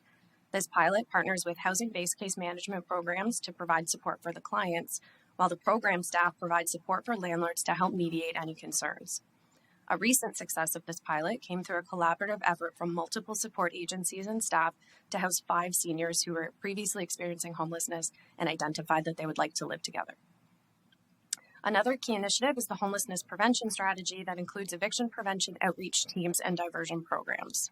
We know that it is significantly harder to support someone to achieve housing stability once they are experiencing homelessness, especially with the rental market in Durham, and it is imperative to prevent homelessness wherever and whenever possible to ensure that people remain housed.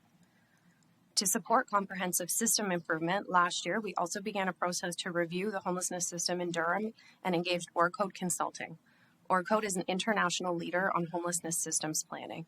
This review has identified, among other key recommendations, a priority to improve Durham Region's shelter support system.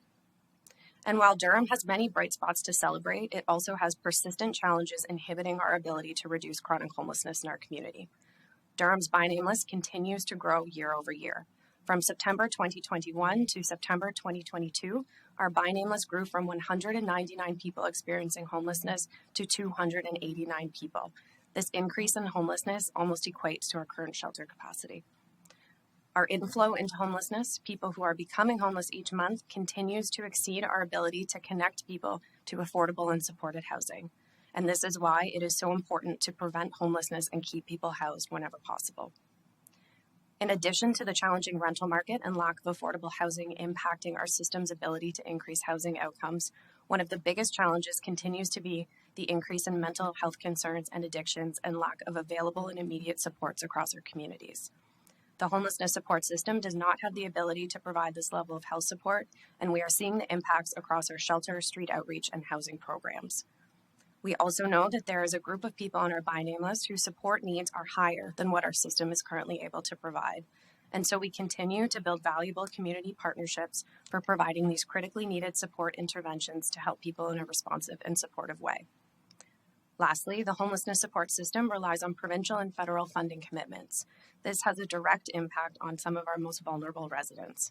Sustained increases in prevention supports and housing programs is required to achieve progress on ending homelessness here in Durham. Despite ongoing challenges, our system continues to work on continuous improvement.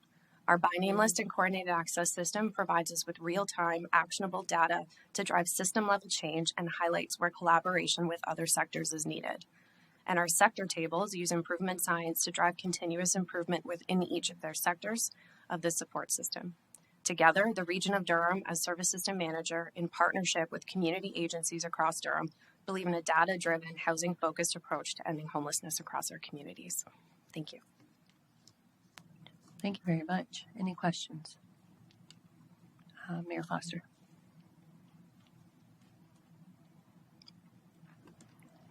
Thank you. Figuring about 2 years from now I'll get used to this. I think I know the answer to the two questions that I have. So by observation in Clarington, we are not used to seeing visible signs of homelessness. We are seeing that now. Beyond the by names list, and you're not going to be able to give me scientific, quantitative data, but how many people are we perhaps missing? My sense is there are a lot of people who, for whatever reason, don't want to register, don't want the supports. That seems to be growing significantly. So certainly, again, in Clarington, we're seeing it, and I appreciate that. Our issues are, nowhere near some of our neighbors. But do you have a sense of how big the problem really is? So we know that our by name list only captures a portion of overall homelessness in our communities. One of the other things that we've been seeing happen is somebody may be already captured on our by name list as somebody provisionally accommodated. So they may be staying on a friend or family's couch. And then oftentimes those relationships break down, and then that person may experience unsheltered homelessness. So some of those folks are accounted for on our by name list, but we know it's not a total count. We also use all of our service providers, our funded service providers use a shared database called HIFIS. So we also track shelter usage. We're able to somewhat track people who have had touch points with our system who aren't on our by name list. I don't have that number in front of me, but I am happy to get that information to you. Now, I was, more concerned with the trends. Last term of council, there were some real concerns with municipal staff not knowing who to contact. Have you reached that? We've had a huge turnover. I'm thinking that all of our neighboring municipalities have as well. Would you undertake to reach out to municipal staff, libraries, and whatnot, such that they do have the contact information that if someone is in need of shelter, we can direct them to the right spot? So I'm seeing the commissioner write this down, so I think the answer is yes. We've also been, as part of our street outreach strategy over the month of December and January, meeting with municipal teams from each area municipality to create contact lists specific for support agencies and who a main contact is within each municipality. So that's something I think Clarington, we will be meeting in early January. Thank you for that, because it was a real, I'm going to say, hole in the past. So thank you very much. Madam Chair, thank you. Thank you. Any further questions? Seeing none, thank you very much.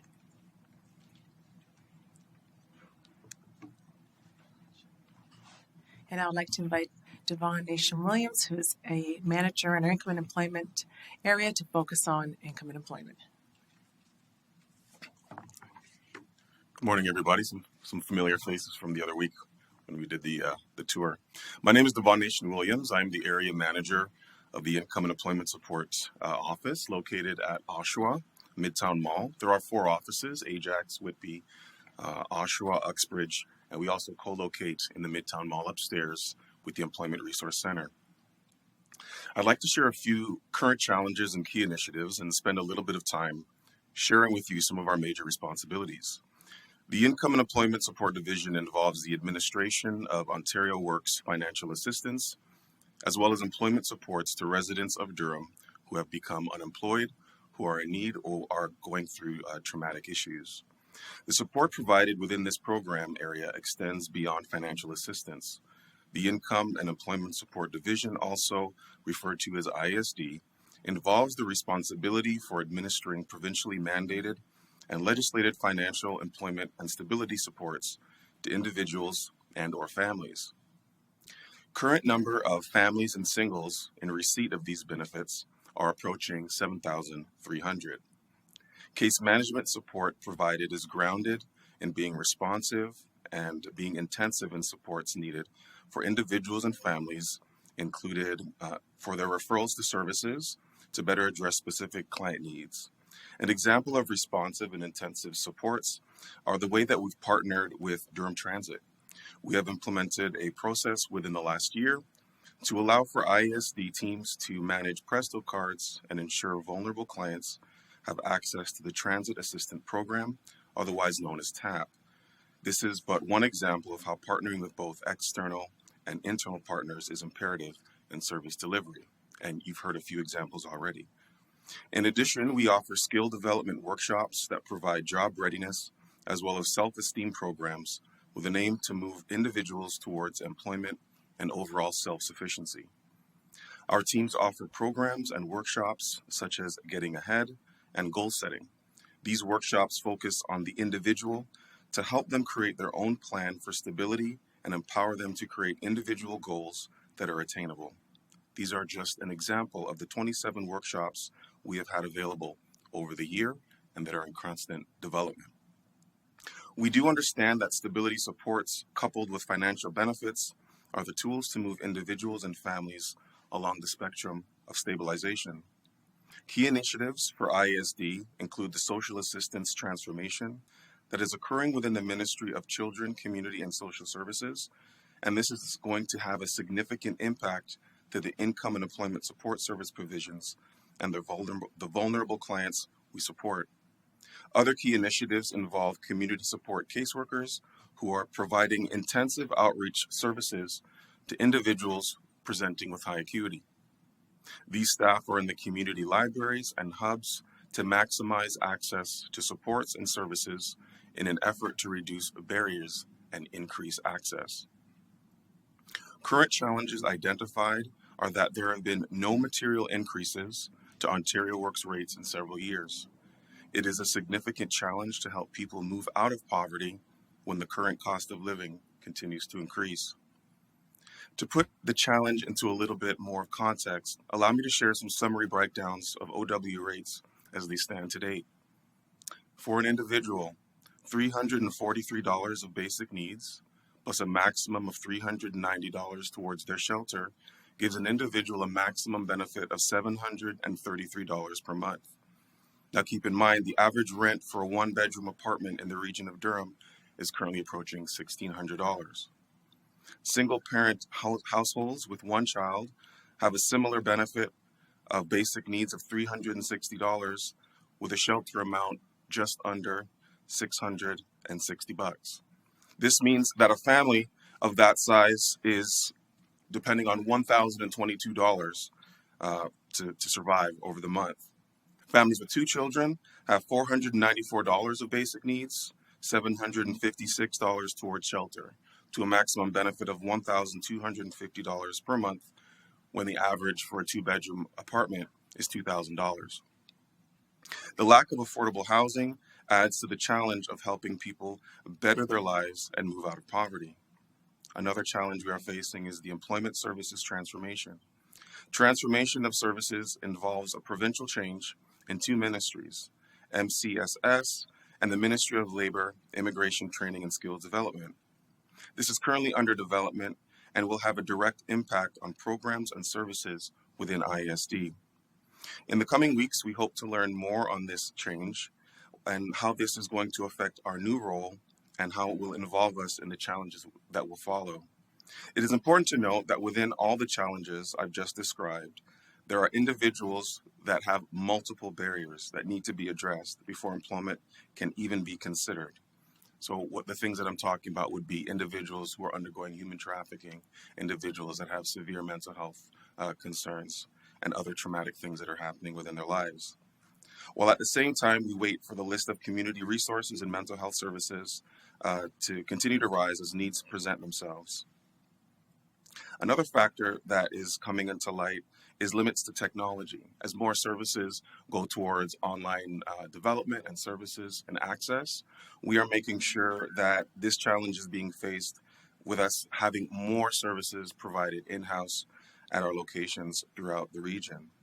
Increasing our partnerships to offer more on-site supports is something that we are really looking forward to promote more warm transfers towards support.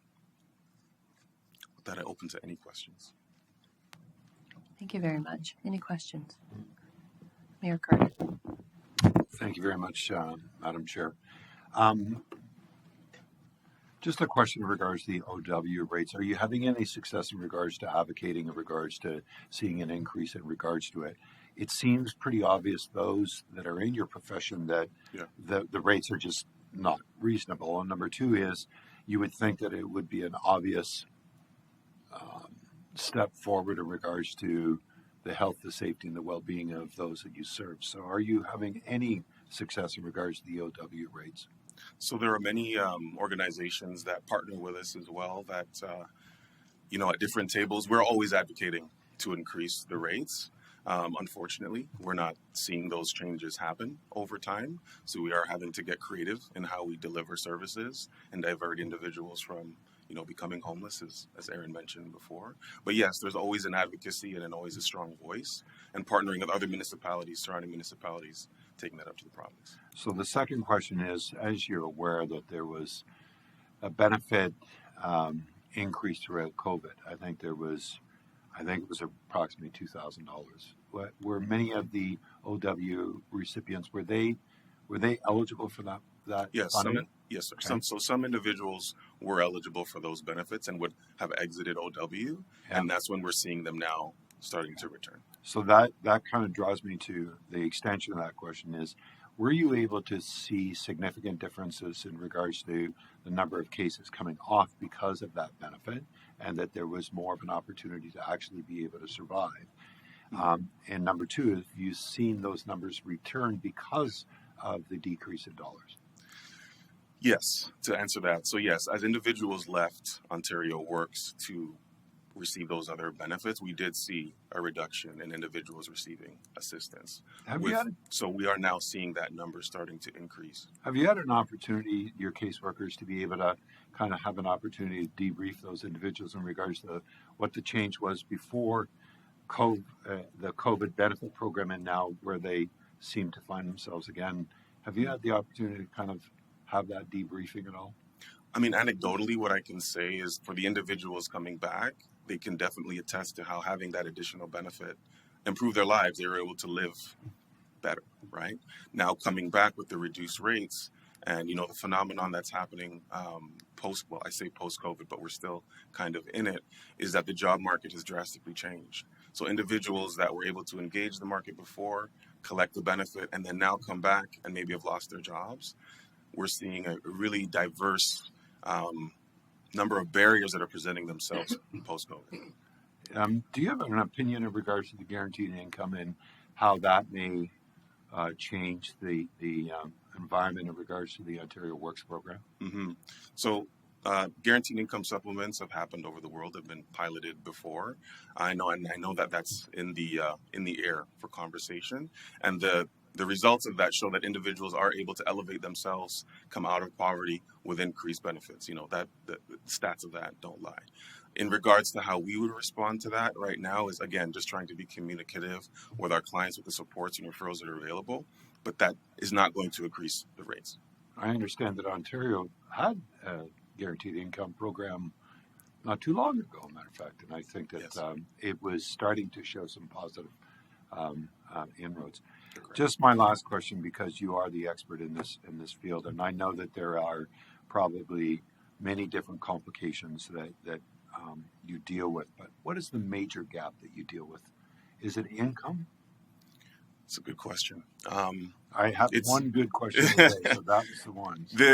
it's difficult to pinpoint it to one thing because it's so nuanced. Individuals come with so many different things that are affecting their lives. Obviously, income insecurity is the major reason why many people come to us for support.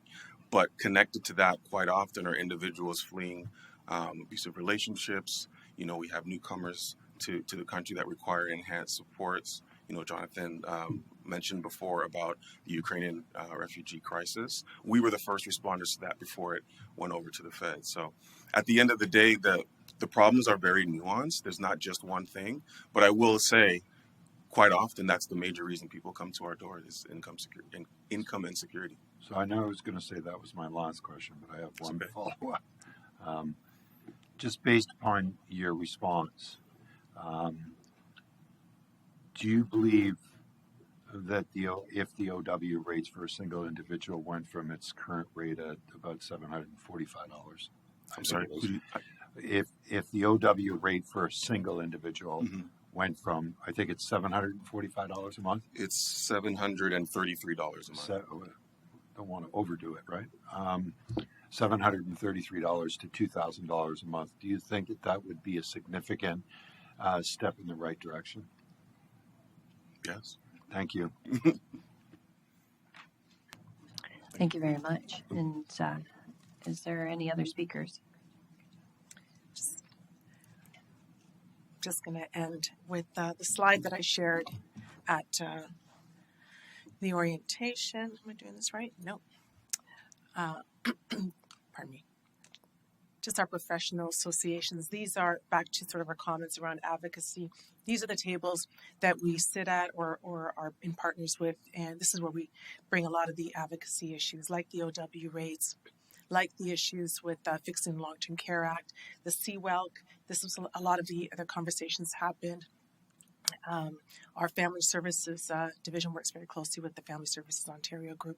So just to show you, quality is very important to us, you know, learning best practices, making connections across the province. And this is how we take these learnings and come back and try to deliver our services differently and improve them. So I'd like to thank you very much for your time, your very long time this morning. I hope this was beneficial. And again, we are open to meeting with you as you need, one-on-one. I know some of you are new to this role, and we have other locations for you to visit if you'd like to meet with us separately. So thank you. And thank you very much. And thank you to the whole team for the presentation this morning, but also for all you've done as well, too. Is there any questions? Mayor Foster.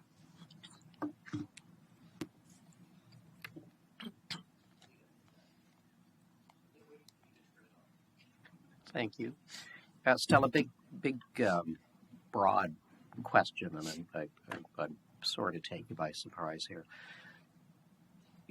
When we had the chief in, you know, there was a lot of discussion and dialogue about the underlying causes for the issues that we were dealing with, be it homelessness, you know, the challenges that the police department are having. And they are huge, they are broad, they are varied. I think there's agreement around the room that unless we deal with the underlying causes, we are never going to make progress. And the trick is how we get to those underlying causes. As we come forward with the police services budget, we deal with one piece.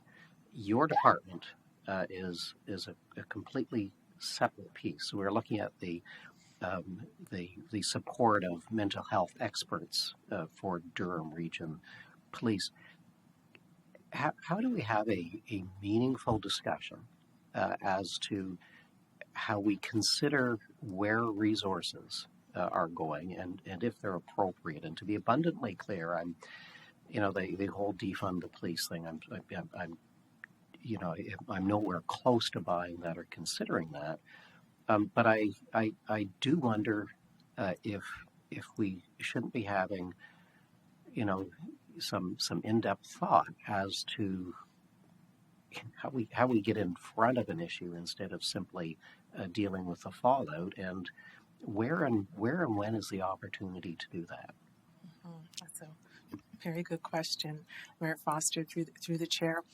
Well, I could say one place will be through our community safety and well-being plan, where DRPS is a critical member of that group. And that this is where we look at sort of the various priority setting areas and how each of our sectors need to work differently together. That's a start. You're correct. We are in a silo. We have mental health nurses working with the police. We have social workers from Lakeridge Health working with police.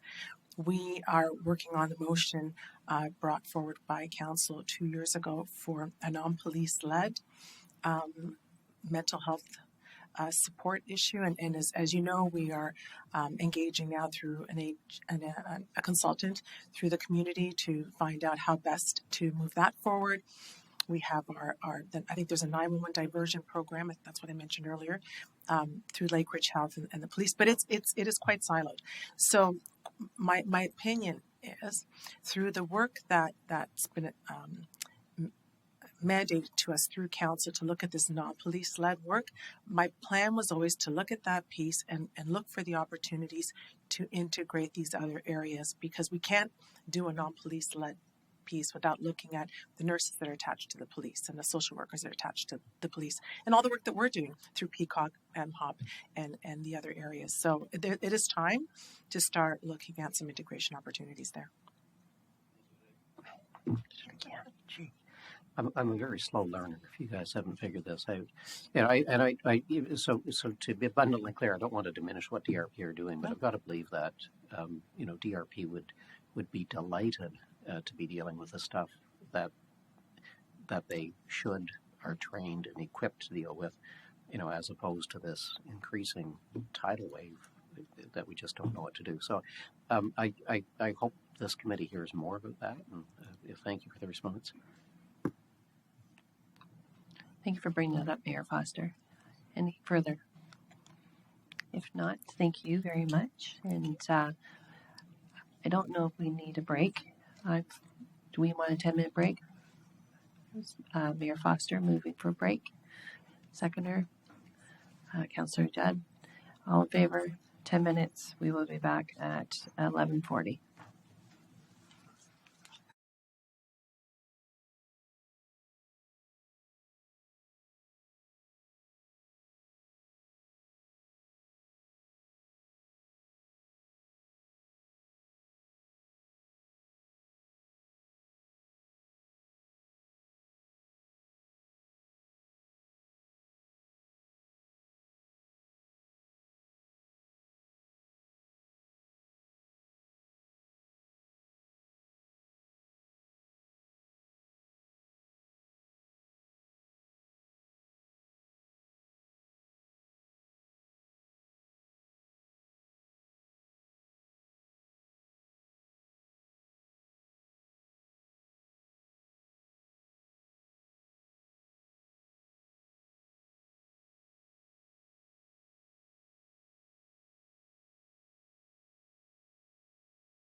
We waited for you. It was quiet in here.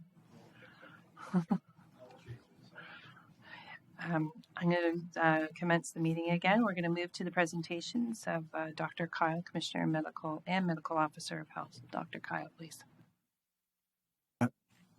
So Chair and committee members, good morning. I am mindful of the time, so I will try to go through my deck at a brisk pace. I do want to congratulate you all on being appointed to this committee.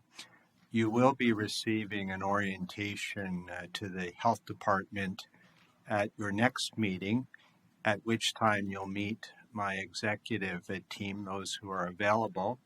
But with me this morning, in case you have any questions, is Chief Cheeseborough to my left, who is paramedic chief. To his right is Deputy Chief John Riches, and to his left is Cindy Boyd. Cindy is legal counsel to the Health and Social Services departments. Lastly, I want to start by really thanking my entire team and our partners for really their heroic efforts throughout the pandemic, which is still ongoing.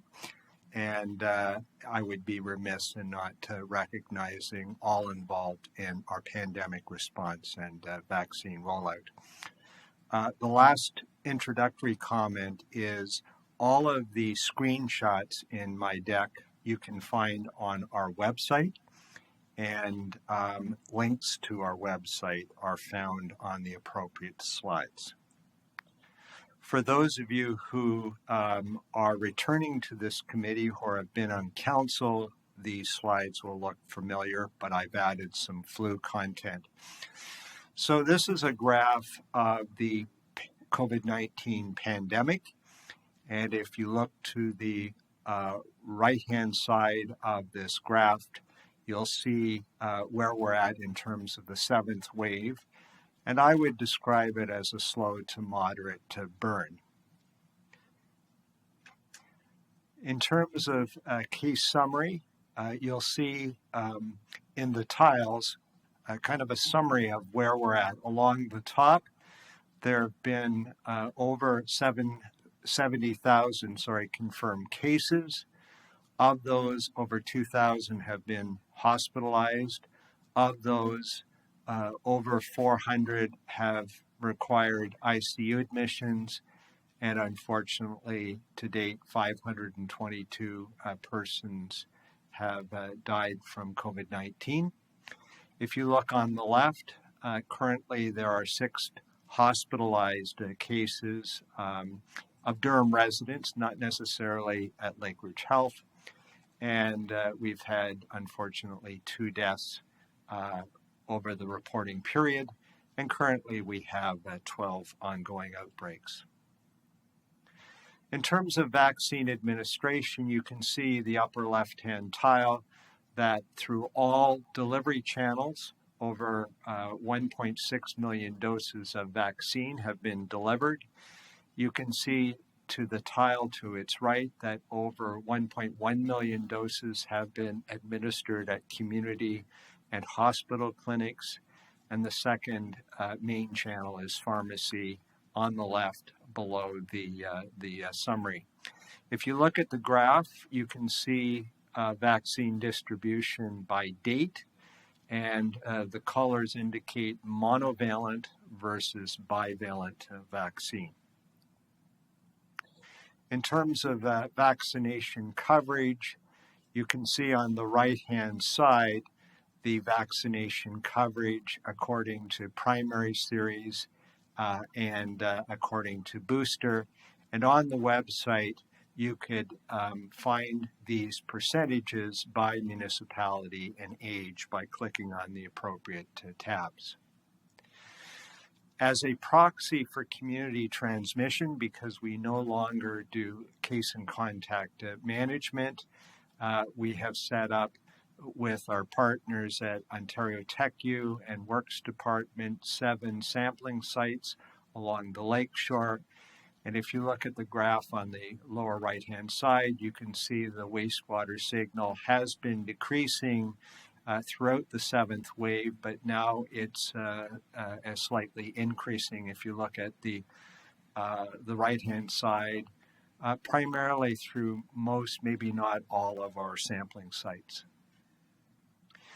In terms of guidance for case and contact management, the basic message is stay home when you're sick. We have advice with respect to those who either have symptoms or are positive for COVID-19. We have advice for those who are asymptomatic positive cases. And we have advice for household and non-household close contacts. And the go-to place for more information is durham.ca/COVID info hub. During 2020 and 2021, we had, or I issued under the Health Protection and Promotion Act, a legal instrument called the Section 22 class order. And this required cases to, among other things, self-isolate and to disclose the name of their contacts. We had powers to enforce such an order. In January of 2021, we issued 2 summonses to a client who tested positive for COVID-19. This person failed to provide us with information as required, and in fact had obstructed a public health inspector. Between January and November, a trial took place at the Ontario Court of Justice, and there were public health nurses. There was a public health nurse, and a public health inspector who were witnesses for the prosecution. And the client was found guilty of failing to comply with the order and fined $2,500, and found guilty of obstructing a public health inspector and fined $1,125. The Justice of the Peace was supportive of our work and wanted to send a message to ensure general and specific deterrent. So a little bit about flu. So as you've heard in the news, we have a trifecta of COVID-19, influenza, respiratory syncytial virus occurring in our communities. In terms of flu, and this is on the flu tracker, last week we had 92 confirmed cases. Our current flu activity is high, and from the end of August to now, we have had 508 confirmed cases. Most of this is influenza A, 3 influenza B. And going back to the news, you know in particular that there's been considerable congestion at pediatric hospitals. And you can see from the age distribution that it is disproportionately affecting younger populations. In terms of respiratory outbreaks, since the end of August, we've had 100 to date. Most have been COVID-19, but increasingly we're seeing influenza A outbreaks. And these are in long-term care homes, retirement homes, and hospitals. We keep track of childcare and school absenteeism. You can see on the graphs on the lower part of the slide that there has been, as of late, fairly consistent absenteeism, a bit of waning, in the childcare and school settings, with higher absenteeism in childcare centers and elementary schools. But we're also seeing absenteeism in secondary schools. On November 14th, the Chief Medical Officer of Health indicated that Ontario was facing a triple threat owing to circulating respiratory pathogens. He strongly recommended masking in all indoor public settings. He recommended that Ontarians stay up to date with their vaccines, and he urged Ontarians to avail themselves of all layers of protection, including screening, staying home, good hand hygiene, etc. With respect to masking requirements, masks as per the CMOH's recommendation are strongly recommended in all indoor public settings.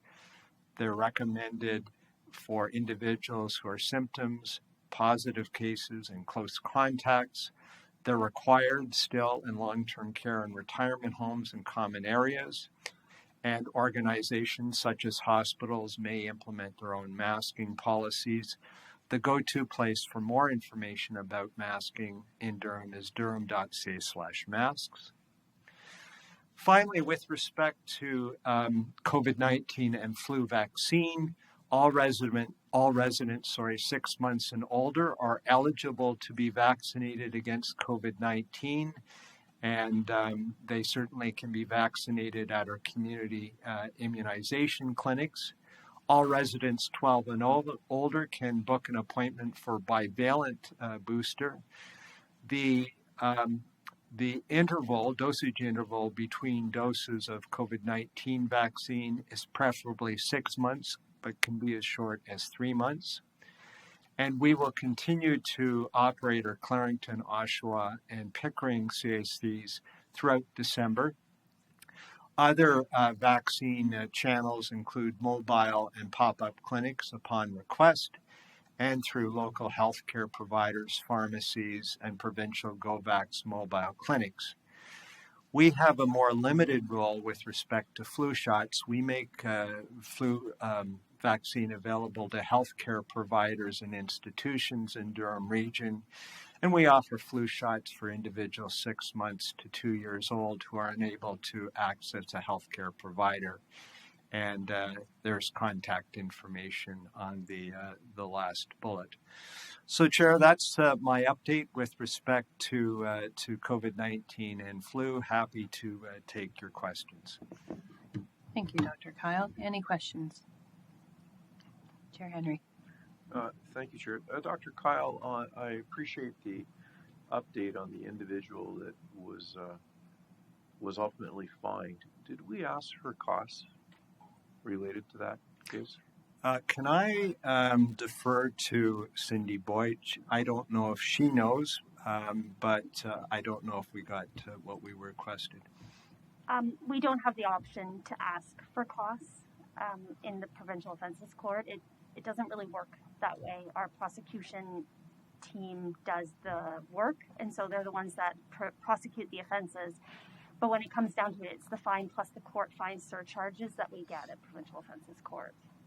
I appreciate that answer, but the fines that he got would be small compared to the costs, our costs, to manage that period of time. The amount of staff that would have been involved in producing the documents, our excellent legal team that got the reward, because we don't often get rewards like that. But the true message to the individual would have been costs awarded in favor of the region is somewhere around, I'm going to make the assumption, $20,000 to $50,000 of our costs. And that sends the message to people that there is cost to being good citizenship. And I'm disappointed that we weren't able to petition the courts for cost recovery for our staff time. While the individual did get a fairly significant slap on the wrist, it does take time away from the important work that your office does, Dr. Kyle, and our legal department does. And the amount of time that was invested in this case could have been used to do some other great work within the region. So it's my rant, but it's also my comment. So thank you, Madam Chair. Thank you, Chair Henry. Any further questions? Seeing none, but you might as well stay, because as we move into the health part of it, there might be, there's no correspondence or reports. Is there any questions to health? Look at that. So we must commend Dr. Kyle and the team. They are going through accreditation, and today is just the overview of the day 4 of what's gone on. And I don't know if you want to talk a little bit about that, Dr. Kyle, and just share what has gone on the past 4 days. So as you heard from Director McDermott, whose team is working on accreditation for the homes, we've undergone a reaccreditation by Accreditation Canada. It was scheduled for a couple of years ago, but the pandemic got in the way. So my staff and I have been meeting over the past 4 days with the surveyors. As I was here and listening to Commissioner Stella, my team was hearing how we did. So when I finish here, I'll go back to my office and find out how we did. And of course, and I indicated this in my orientation to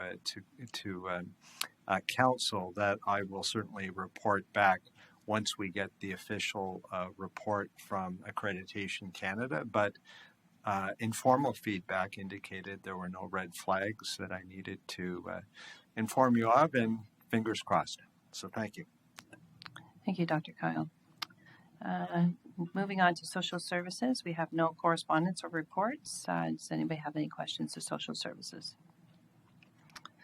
Seeing none, we have nothing further on the agenda except for a motion to adjourn. Mayor Carter, Mayor Foster. Oh, Mayor Carter. Oh, there we go. Madam Chair, I don't know if you're going to take any nominations in regards to the Durham Regional Nonprofit Housing Corporation. I know that you'll be sitting on it. I don't know if there's a process to be able to nominate an individual for that role, or if that's just a selection process by the chair. So I did ask the clerk that. I didn't get a response as yet, but it's not on the agenda. But I will be reaching out into that process and follow up if it's through council or if it's through our committee that we end up putting that forward. That's great. Thank you very much. Now we have a motion to adjourn. Mayor Carter, seconder, Mayor Foster, all in favor. Thank you very much.